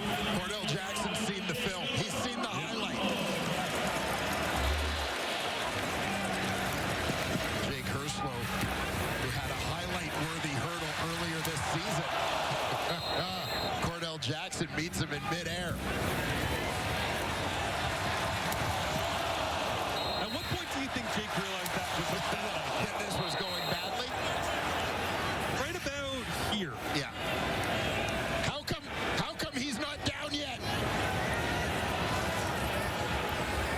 Unnecessary roughness. Edmonton, number 13. 15 yards from the end of the play. First down. I understand the rule, and it is the right call based on the rule. But what else is the defender supposed to do? Honestly, what else is he supposed to do? Yeah, the strike zone isn't exactly linear when there's an attempted hurdle happening. Yeah, like, you can't blame the officials for the call. In that regard, it is the right call. But for guys playing the game, that's a tough one. That is super tough as they go right back to Herslow, and he's going to head right towards Jackson again. He stays on the ground. There was a half second there where I was going, no. Not going to do it again, is he?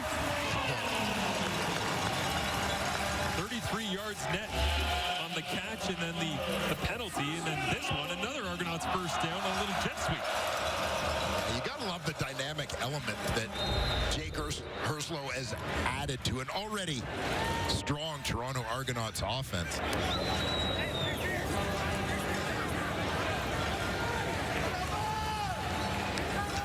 The Argonauts offense, back-to-back plays, moving the football here, flipping field position. Now they'll fake inside, and Arbuckle rolls to his right. The threat was deep, but he goes underneath. Spencer Brown being led by Felix Gauthier, the fullback in the ball game there for another Argonauts first down.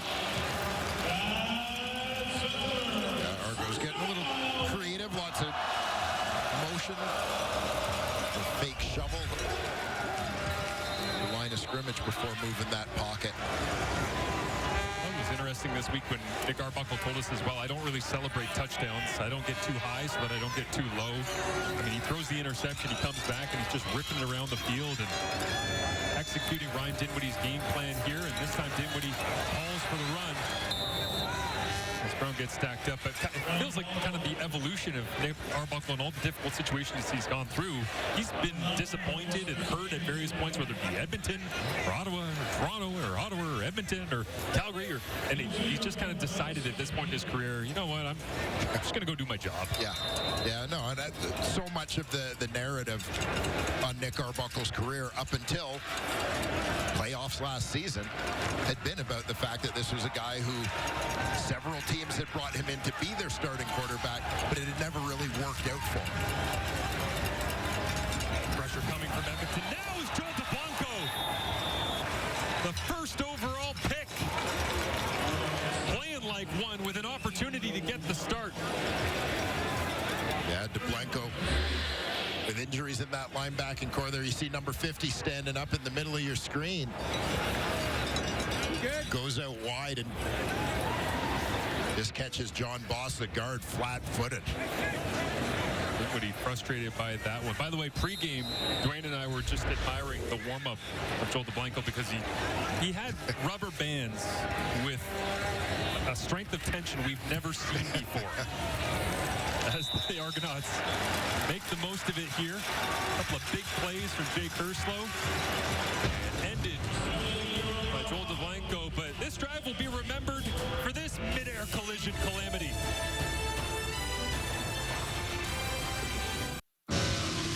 Well, this was never a problem for me, Dwayne. I never had to make a decision like this, whether to go high or go low. Jake Kerslow has the ability to go high. And when it works, man, it's beautiful. And when it doesn't, well, the defense may argue equally beautiful, but he was a little bit of a bug on a windshield on that one. Flipped his hips around and went skyward. Royce Bettier let him know. We've seen the film.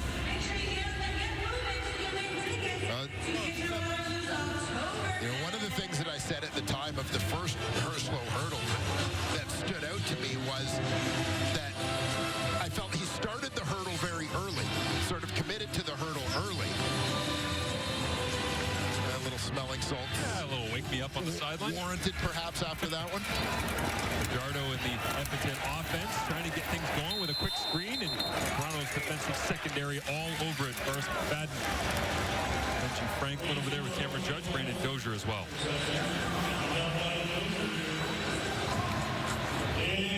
Argo's defense looking to try and regain the momentum with which Toronto ended the first half and started the second.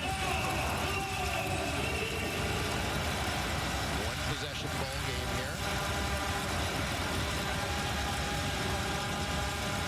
Fajardo facing a tough 2nd and 12. The unenviable down and distance from the CFL. And they fight their way out of it.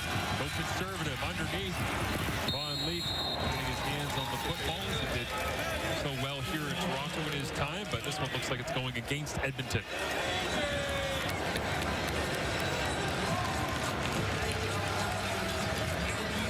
And so it is. The Argo defense. Illegal block, hands to the face, Edmonton, number 62. Penalties declined, 3rd down.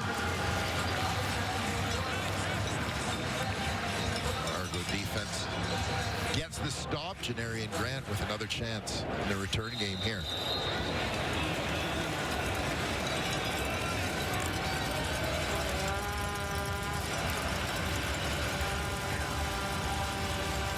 Blanco had back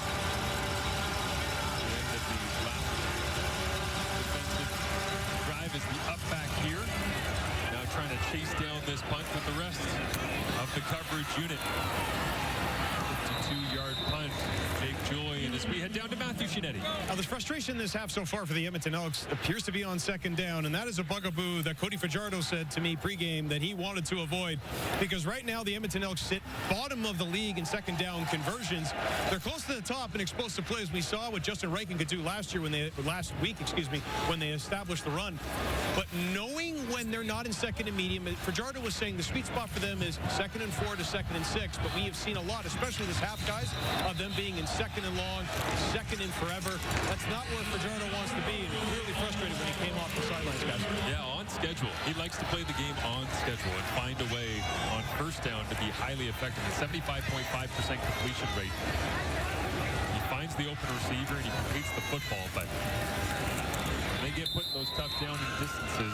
They do have the pieces to go and stretch the field and all the rest, but the problem is the defense knows that. Yeah, and I would contend it may not be their comfort zone or area of strength offensively. Like to stay in rhythm and work from the trenches out, certainly as we saw in that victory 31-18 against Calgary in the Labor Day rematch. So 2nd down and 6, as Matthew was just talking about. Where you want to be for Nick Arbuckle. Playbook wide open here. He looks in. It's intercepted. 3rd of the day. J.J. Ross heads down the sideline. He's got a wall of blockers. And J.J. Ross into the end zone. The Argonauts are asking whether or not he was down by contact when he was on the turf. Now we'll wait for a ruling here to see if he was down by contact.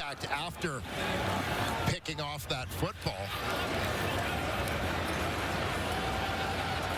Regardless, 2 interceptions in 6 games. A third of the season, Arbuckle was playing very clean football, and then here we are, 3 interceptions today. Well, and this would not be the team against whom you'd expect it to happen. An Edmonton team that After the interception, the Edmonton ball carrier was down at the 42-yard line. By rule, we will not apply the penalty of holding on Edmonton. It'll be first down, Edmonton at the 42. An Edmonton team that only had 3 interceptions on the season prior to this game. They break out in a big way. There you see coming off the collision. The ruling is down by contact, as it was that contact that knocked Ross to the turf. But nonetheless, Edmonton ball on the Argos side of center.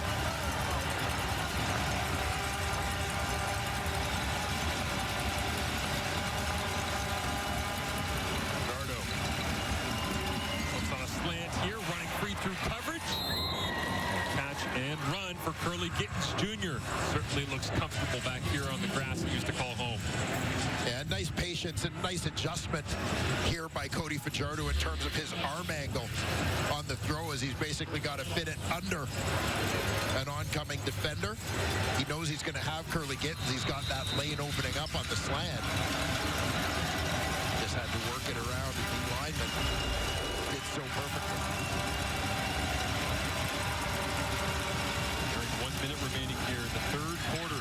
Week 15, CFL Saturday doubleheader. There's the handoff, goes nowhere once again. Toronto's done a great job containing Justin Rankin based on what we saw from him last week against Calgary. And here's just a look back at the previous plays. You'll see with big Anthony Lanier in his face, Cody Fajardo's got to just drop it down a little bit. Go through the armpit.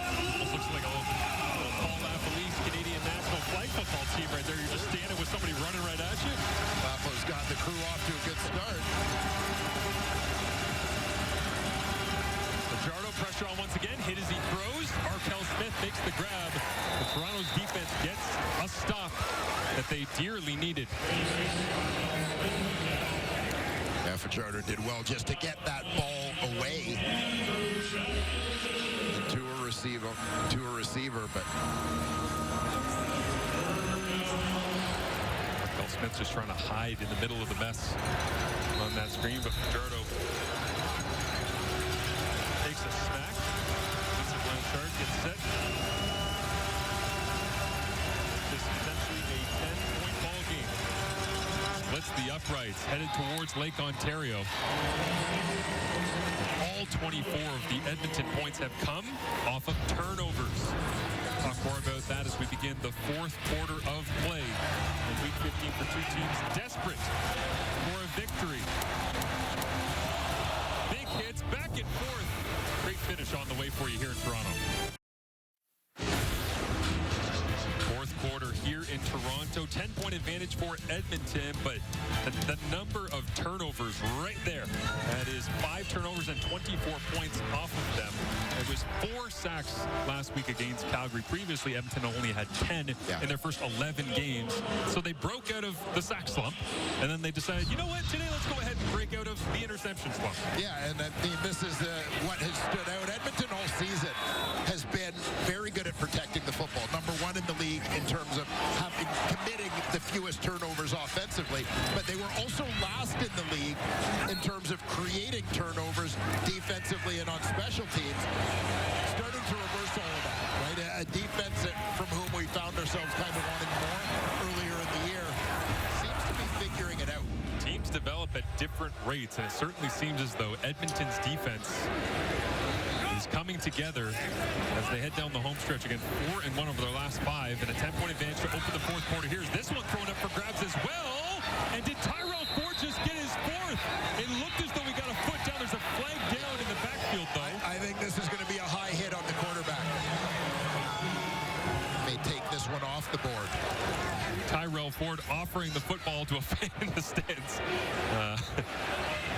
It was Royce Metier, the one that was at the point of impact. Seems to disagree with the call. Roughing the passer,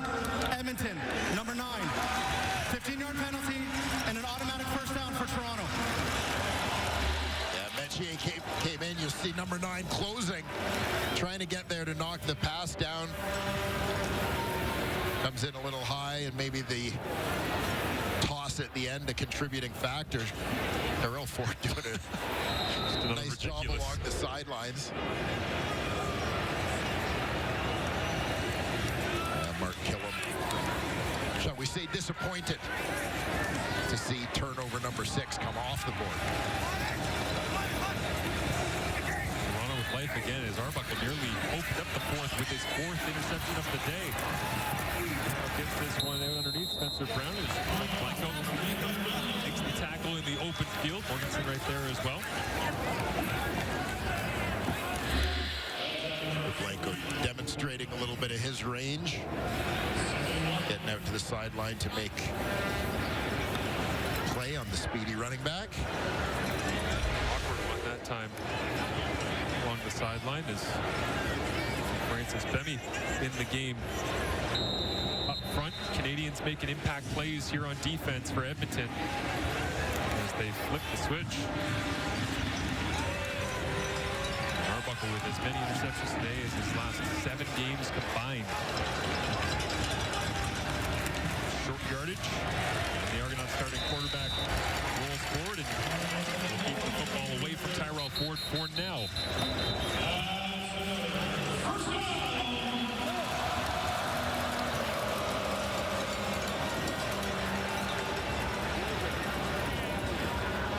Metier down, grabbing at his lower leg.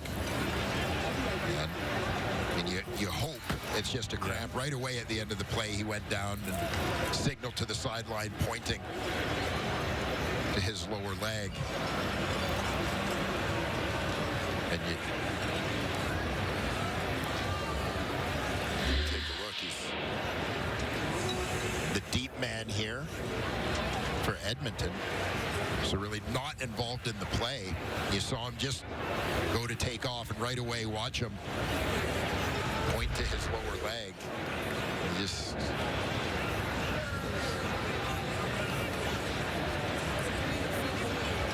always wonder in that situation, given the circumstance, about the possibility of an Achilles injury of some kind, as he was just trying to take off.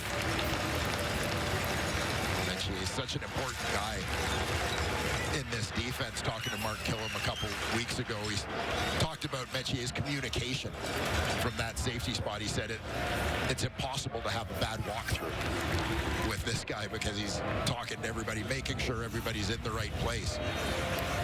A big loss here for the Edmonton defense. Shuffle the deck on the back end, obviously, but the main concern is the health of Royce Metier moving forward. One of the great rangy, playmaking, smart, savvy, communicating free safeties in this league as the ground attack gets rolling. Helmet knocked off as well at the finish of that play. And Nick Arbuckle lifted around as well. Where would he have taken the hit that left that residue? Tough to say over the course of a game or season. Yeah. Yeah, keep an eye on Nick Arbuckle here. Huh. That's a strange one.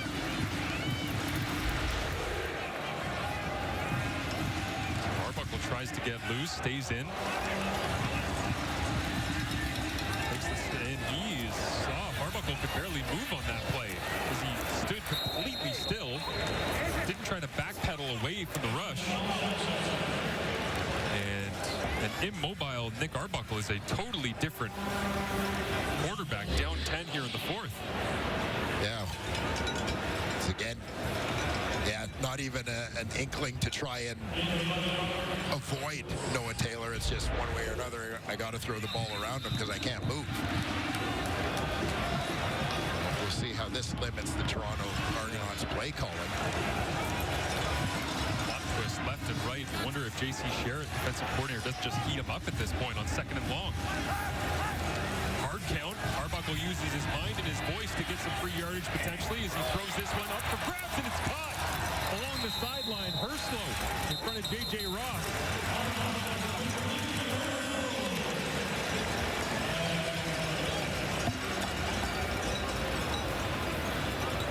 Jared Brinkman is down behind the play. Well, Brinkman looked like he was limping when the Elks went off at halftime of this ball game, but you never know. You know, things happen from play to play, etc. But here's actually taking a seat out on the field. There are 2 fouls on the previous play. Offside, Toronto, number 10. Offside, Edmonton, number 42. Those penalties offset, it'll be second down repeated. And so all of a sudden here in the fourth quarter, Royce Metier on the trainer's table getting looked at, and now Jared Brinkman down as Arbuckle hobbling around the field. We'll be back. It's never a good scene on a CFL field when there's an injury like this that just happened to Royce Metier. He got his Achilles checked on the Edmonton Elks sidelines. He seemed, and Marsh, you were saying this off air, he seemed very calm as they were checking his Achilles all the way up to his calf. Unfortunately, as you can see the injury now being replayed, Royce Metier just walked to the Elks locker room on crutches. Not a good sign for him, guys. Yeah, absolutely. As Arbuckle standing still but ripping it up in the air and brought down by Jake Herslow. How, Herslow? All he does is score touchdowns.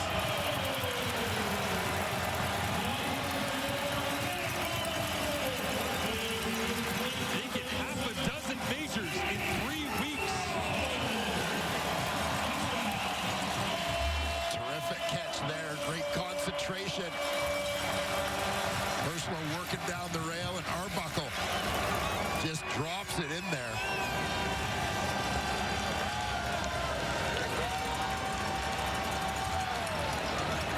Head of Labor Day asked him, where's the athleticism come from? Well, you know, my dad does this, and, you know, my mom played this sport and all the rest. He said, but hey, don't let the body I'm trapped inside of fool you. There's an athlete in here. He's been proving it ever since coming off of the practice roster.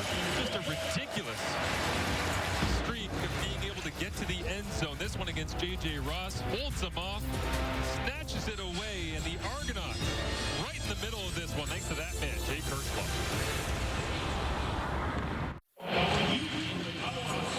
Back to Toronto, Jake Herslow somehow into the end zone once again. As we get a look at the first touchdown that he had here this afternoon, Arbuckle just beating to his right, found Herslow, who was trying to get open, and then why not spin away, and whammo! And somehow back on his feet and into the end zone a second time. Unfazed by the failed hurdle attempt, Jake Herslow continues his run of touchdowns. I would love a little sniff of whatever was in that bottle that Herslow had on the bench, because apparently it just leads to a touchdown. Flags fly here at the end of this play. Third consecutive game with 2 touchdowns for Jake Herslow. And you got to wonder, because it's been a rough day for Nick Arbuckle, who, by the way, is in the trainer's tent right now getting looked at. The backups, Tucker Horn and Jared Daggy, warming up as well on the sideline.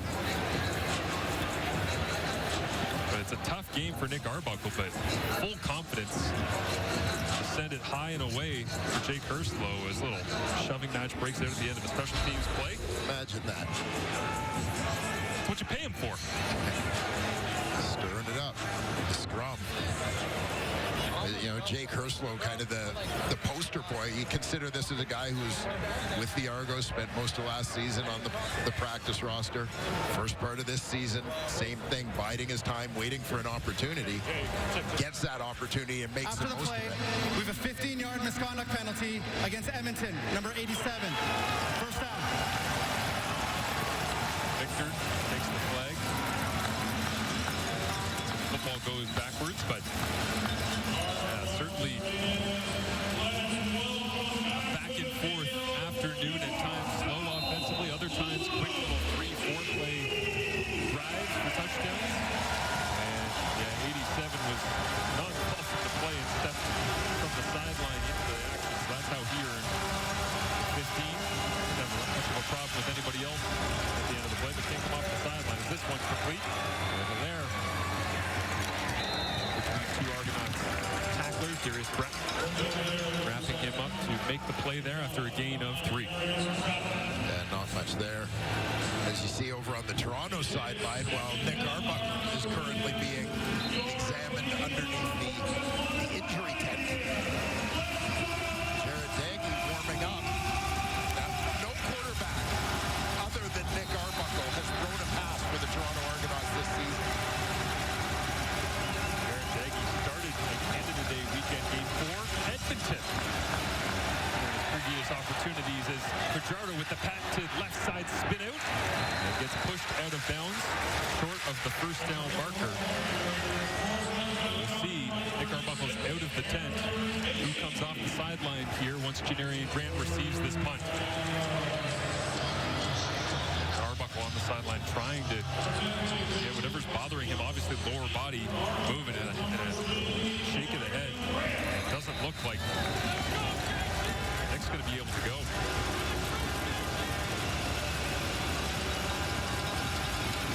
Worry about that in a second as Jake Julian with a high spiraling boot dropping down at the 40-yard line. Flags fly in 3 or 4 different directions. Only a 36-yard punt. Julian caught that one weird coming off the foot. And Janarian Grant took advantage, but Arbuckle trying to do everything he can to get loose, but this doesn't really look like something you're going to be able to massage back into functionality, but here he's he comes. Going to hobble out to the huddle. And he was able to throw that last touchdown pass. No doubt. With limited mobility, but... Illegal block, Toronto, number 10. It's a 10-yard penalty, first down. Jared Daggy ready to come off the sideline. I'm just going to say this because mutual appreciation, Dwayne. Danny Brannigan comes to mind, standing still and just ripping it as hard as he can as we see Kevin Mittal. Yeah, kind of a tough call as Mittal's trying not to make contact. 5 yards. That is more of an illegal bump than an illegal block, but... Well, here is Nick Arbuckle. Final 10 minutes of the ball game. Tough day with the 3 interceptions. Could have had a 4th if not for a flag. Not really able to move, but standing in and throwing over the top. This one up for grabs and intercepted. 4th interception of the ball game. Edmonton has possession once again at Toronto's 40-yard line. And will Toronto regret sending Arbuckle out as he can't move around?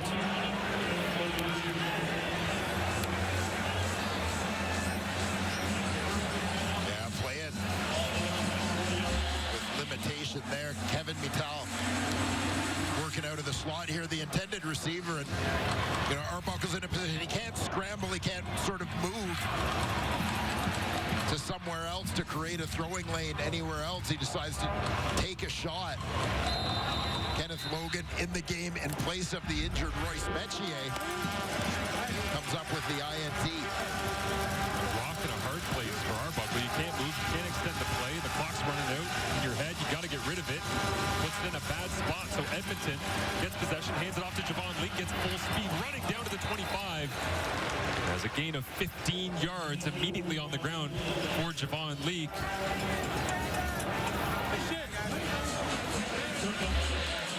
Logan, a guy who already plays a lot of snaps defensively for Edmonton, generally on passing downs, takes over.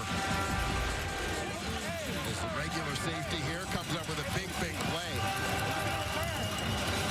3-point ball game in the Elks, trying to create a little breathing room.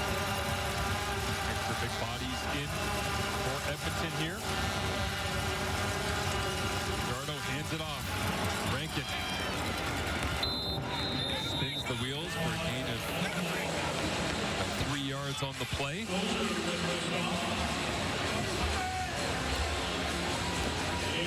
And I think the Arbuckle immobility experiment has come to a close. You see the frustration on his face. His day come to an end. Daggy, who lived in the transfer portal, by the way, through his university journey. All over the place. As Edmonton's offense rolls down inside the 10. Another strike from Cody Fajardo.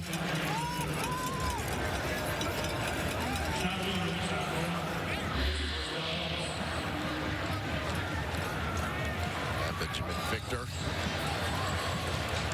making the catch here. Looking for a little redemption after the penalty at the start of this possession.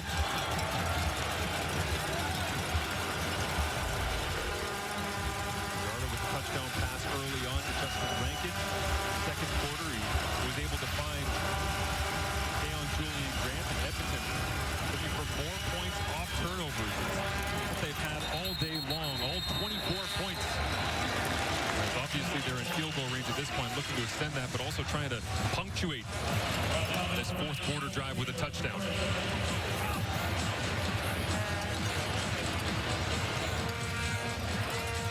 Elks defense breaking out in a big way here today in terms of those takeaways.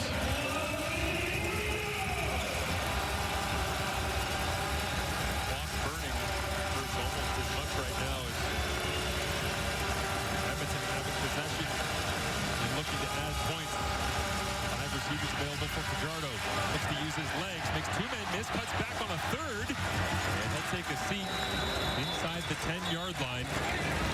Early Gittins Jr. fired up. Not sure if he frustrated, thought he was open. Just not much of an opportunity there for Cody to progress through his reads and make as this play unfolds. Big stop there for the Toronto Argonaut defense after the turnover. Besson Blanchard looking for his second field goal of the day.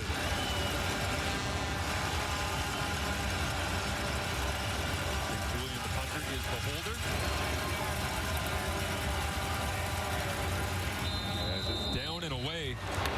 A 6-point ball game inside 6 minutes remaining. And the Argonauts answer with Jarrett Daggy. We find out next. Nick Arbuckle arguably with MOP caliber numbers at this point of the season. Week 15, but very strange. Tried to get out. Yeah, after the handoff comes up limping. And goes to the tent. And from there, unable to move, throws up an interception. And frustrated, which leads us now. Jarrett Daggy, officially on the depth chart. Tucker Horn listed as the backup. Number 5, you can see they're standing alongside Arbuckle. The first pass attempt, as you said, Dwayne, for any quarterback in double blue this season, not named Nick Arbuckle, appears to be inbound. We'll see it here as Daggy wants to go vertical immediately, and he almost threw an interception on his first attempt. Well, not exactly easing into it. Looking deep right out of the gate. You mentioned earlier, Marsh, Daggy with some experience as an Edmonton Elk. First season here in Toronto. And a late ad for the Argonauts as well. Chad Kelly not far away from returning, we believe, as Daggy works the pocket. Can't find anybody, and Edmonton's defense feasts. And did Jonathan Congo just get another sack?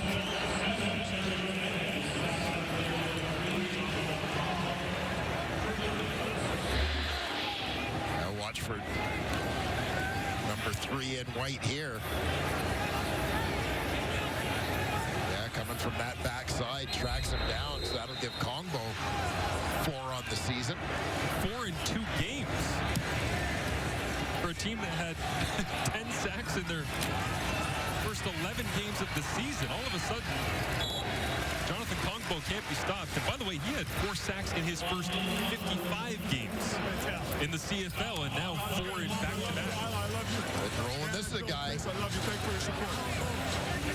from BC, started off his college career at the University of Wyoming. After a year there, transfers to junior college and was considered by some as the top junior college recruit. in the U.S. that year. Ends up going on to the University of Tennessee. I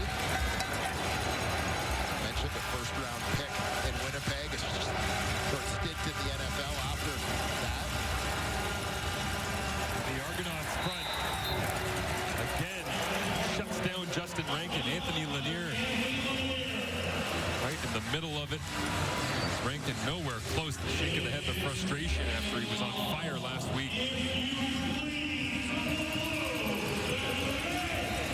Argonaut defense perhaps recognizing that they may need to step up a little bit without Nick Arbuckle directing that offense. See Royce Metier returning to the sideline area in a fancy new boot. Need to see that. Pressure on, and Fajardo loses the football, bouncing around the ground, and the Argonauts are in the end zone. Andrew Chatfield Jr.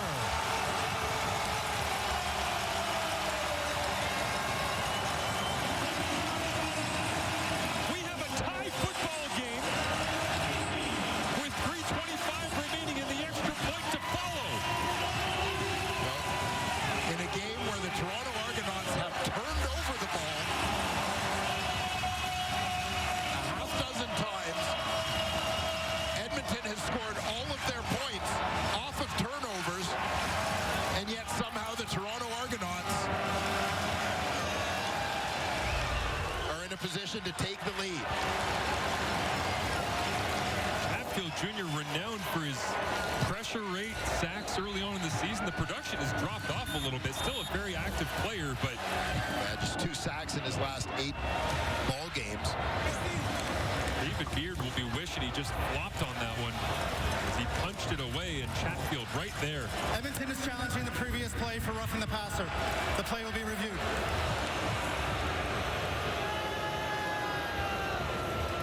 Well, obviously under the circumstances, one of those gambles you're going to take. If you're Mark Killam, let's take a look.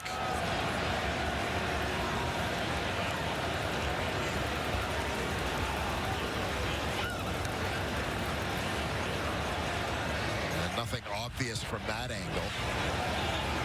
Oh, maybe that initial contact outside the strike zone, below the knee. Well, Justin McInnes has the call from the CFL Replay Center. It's a big one. After review by the replay center, the ruling on the field stands. Edmonton will be charged with timeout.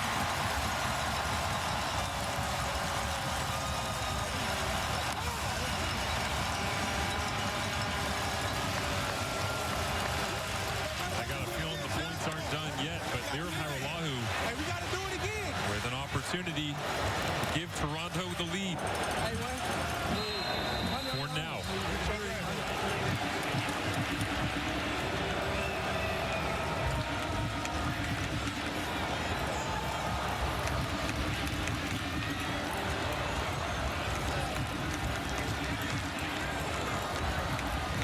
Iced the game on Labor Day in Hamilton. Used to pressure kicks.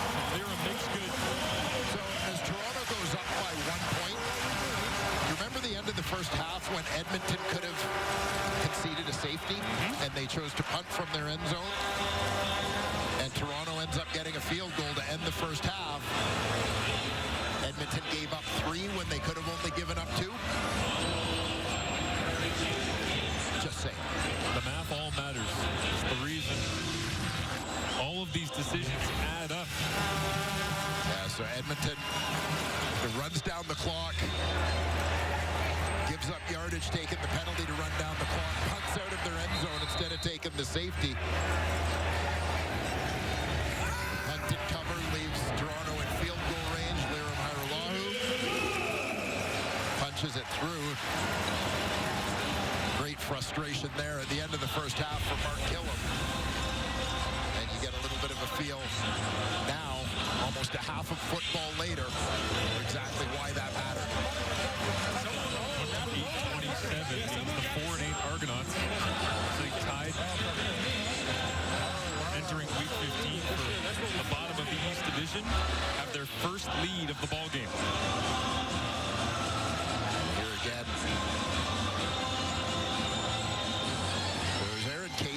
came in at the legs of Cody Fajardo that led to Edmonton challenging that play, but the play stands. Toronto with the extra point finds themselves up by 1. Well, the twists and turns of the CFL's final 3 minutes decided to wander their way into the rest of the fourth quarter.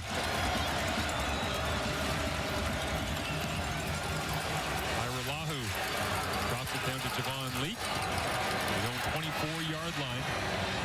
And down the sideline, Leak goes. Finished off by Brian Paralamana at the end. Talented Canadian coverage man. As Edmonton has possession, trailing by 1. We've hit the 3-minute warning. Edmonton trying to sweep the season series against Toronto for the first time since 2019.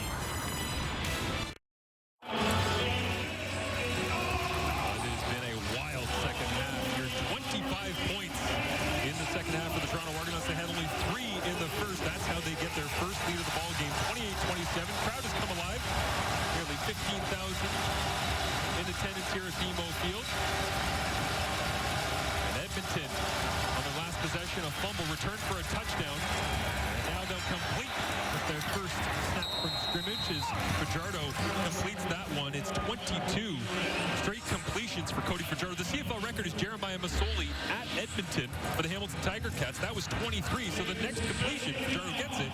He ties the CFL record. Well, very quietly and under the radar with all that has unfolded here in the second half of this ballgame as Fajardo run together this streak. That's the last thing on his mind right now is he's trying to get the victory down by 1, and this one knocked away. That's on you. So he sits at 22, which will tie him with fellow Edmonton quarterback Jason Moss in 2008. And looking again for Keon Julian Grant. Just a little too much time for Tavares McFadden to make a break on the ball and bat that one down. I've been working with a younger defense. Told us he's trying to work things in, but just keep it simple so guys can play fast. Especially in crunch time here in the final 3 minutes of the ball game. Slant back into traffic. The mind of Wynton McManus, like the most dangerous weapon he has despite his tremendous physical abilities. And you see the inside receiver here, Hilaire. Mentioned kind of working in traffic, little stem to the outside. Bouncing it back underneath. Anticipation from McManus, almost got there, always delivering a hit at the moment of impact. Completion is made. The play clock rolls inside 5 seconds. Justin Rankin, a monster, runs earlier in the season as the only man other than Marcus Thigpen with Saskatchewan back in 2018 to have 2 runs of 70 yards or more in a single season in the CFL. Close to breaking that one. Yeah, this is the run that Rankin has been waiting for all day. Wynton McManus tries to slip underneath the block, but just couldn't get there in time.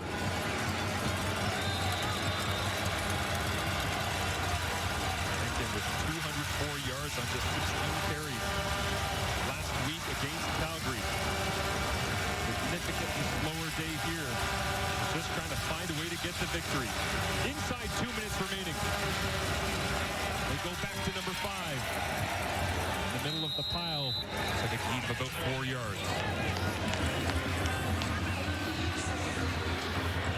Edmonton.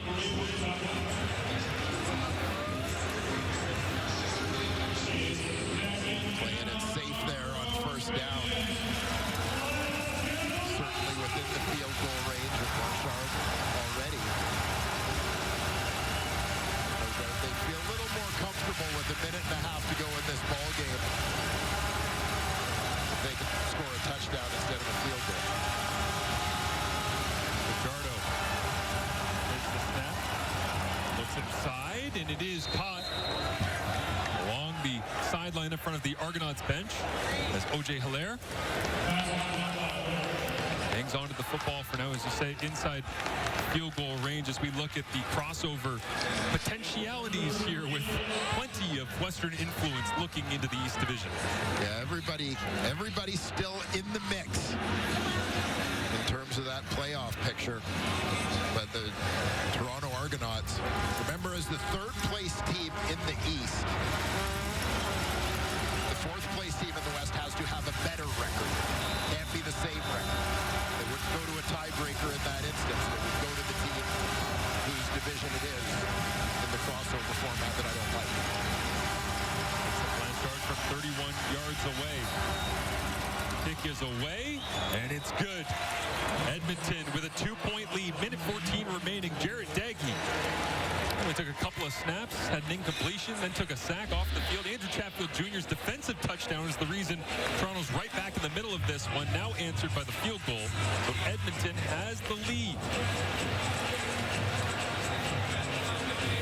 You have the sense that it's going to be up to Daggy, not just to run the offense, but to manage the clock here.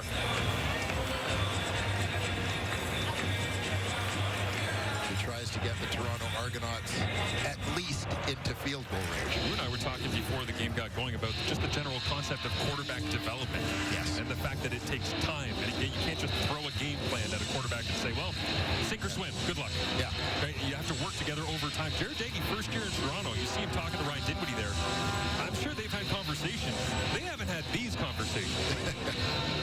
Yeah, no, not at that point yet. So, big challenge ahead, but Jared Daggy strikes me as the kind of guy who welcomes that challenge. Ready to step into the fray as Chad Kelly watches on from the Argonaut sideline as well, with Nick Arbuckle, just a strange lower body tweak, unable to move around. Through the fourth interception. That was his last snap of this ball game. Toronto ready to get possession back. With 74 seconds remaining in this Week 15 matchup on the front end of a CFL doubleheader. Silas Hubert downfield helps make the tackle alongside DK Bonham, and here comes Daggy. So a minute 8 to go here. Daggy, third-year CFLer, but seeing his first real action as a Toronto Argonaut. And what you could argue is one of the most meaningful situations of the year for this team. I wonder if one of the questions that Ryan Dinwiddie had while Edmonton had possession there was walk over to Jared and go, what's your favorite call? Right? Like, let's find something that you like. Pressure on. Gets it away quickly. Daggy, whoa, nice move, but going backwards, Mackay Polk. On a gain of 6, it'll be 2nd and 4. Yes, may have over-juked a little bit there. But nonetheless, able to pick up a couple of yards after the catch. Toronto moves quickly to the line of scrimmage, and Daggy wants to go outside. Fade ball, did he drop it down the shoulder? Nice defensive play. J.J. Ross looking right back into the sun here on the shores of Lake Ontario. Gave Herslow a chance. Argo fans hoping there might have been some early contact. Was there a little clutch with the left hand on the collar there?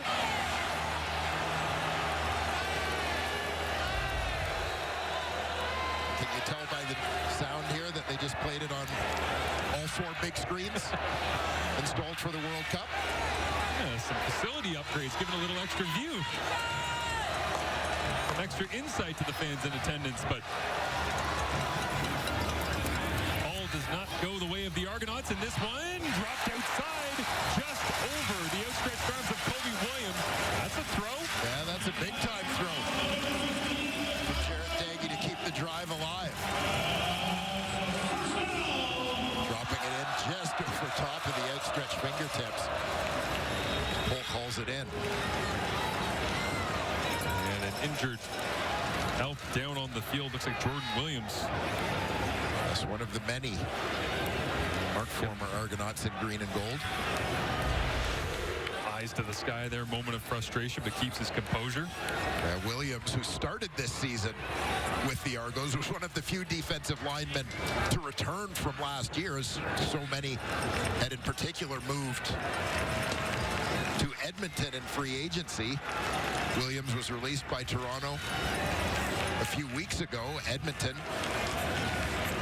dealing with some D-line injuries, including one to former Argonaut Jake Serezna.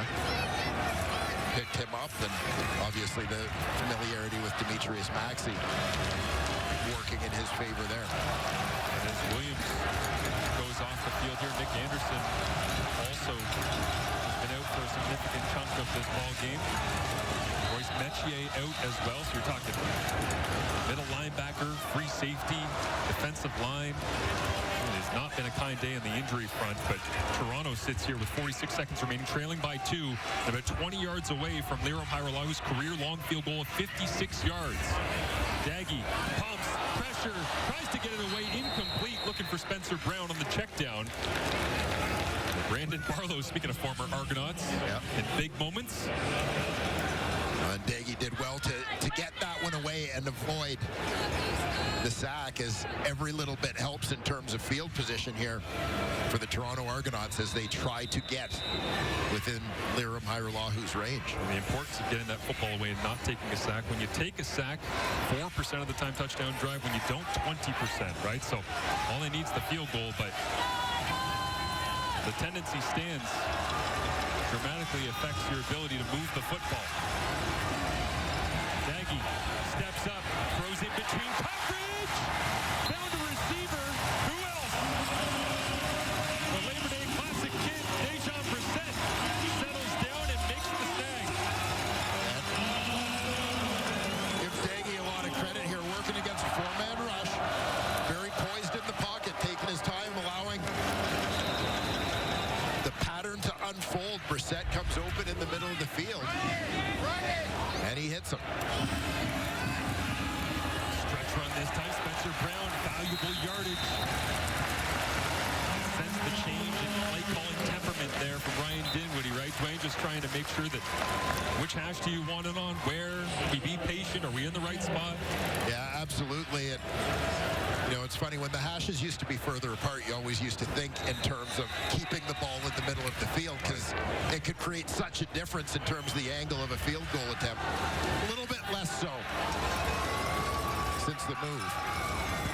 Daggy hands it off. Ball security paramount right now is Jared Brinkman. Good to see him back in the ball game.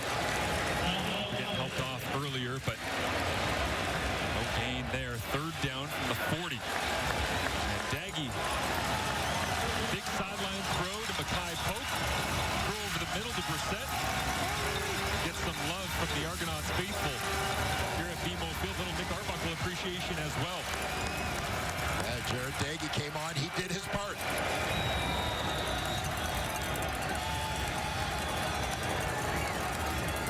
And all the pressure now sits squarely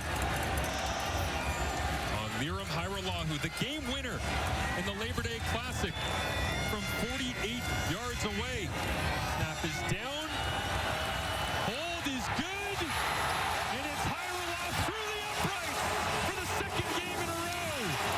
The Argos walk it off with Jared Daggy playing savior. And Ryan Dinwiddie goes for a wander.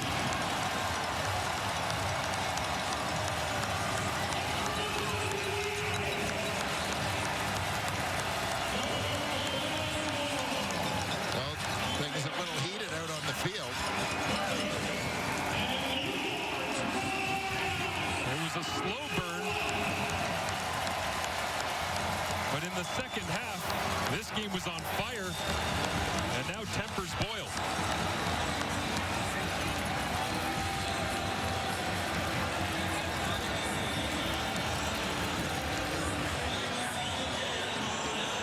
Well, dramatic ending in a game where turnovers and points off turnovers were the story for about 55 minutes. Quite frankly, Jared Daggy became the story, putting together a scoring drive to set up Lirim Hajrulah's second consecutive walk-off game winner.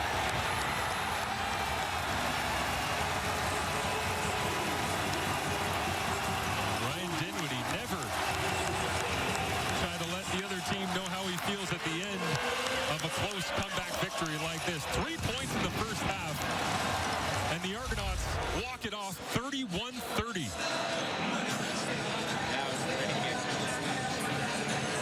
As Toronto and Edmonton head back to their locker rooms, but what a memorable one, Dwayne. Yeah, absolutely. I mean, this one we knew it would have a bit of a playoff feel to it, given the implications. And this game did not disappoint. Both teams battling right down to the wire. A big win for the Toronto Argonauts. Well, for the second game in a row, somehow, some way, the double blue persevere, find a way, and get the victory thanks to the right foot of Lirim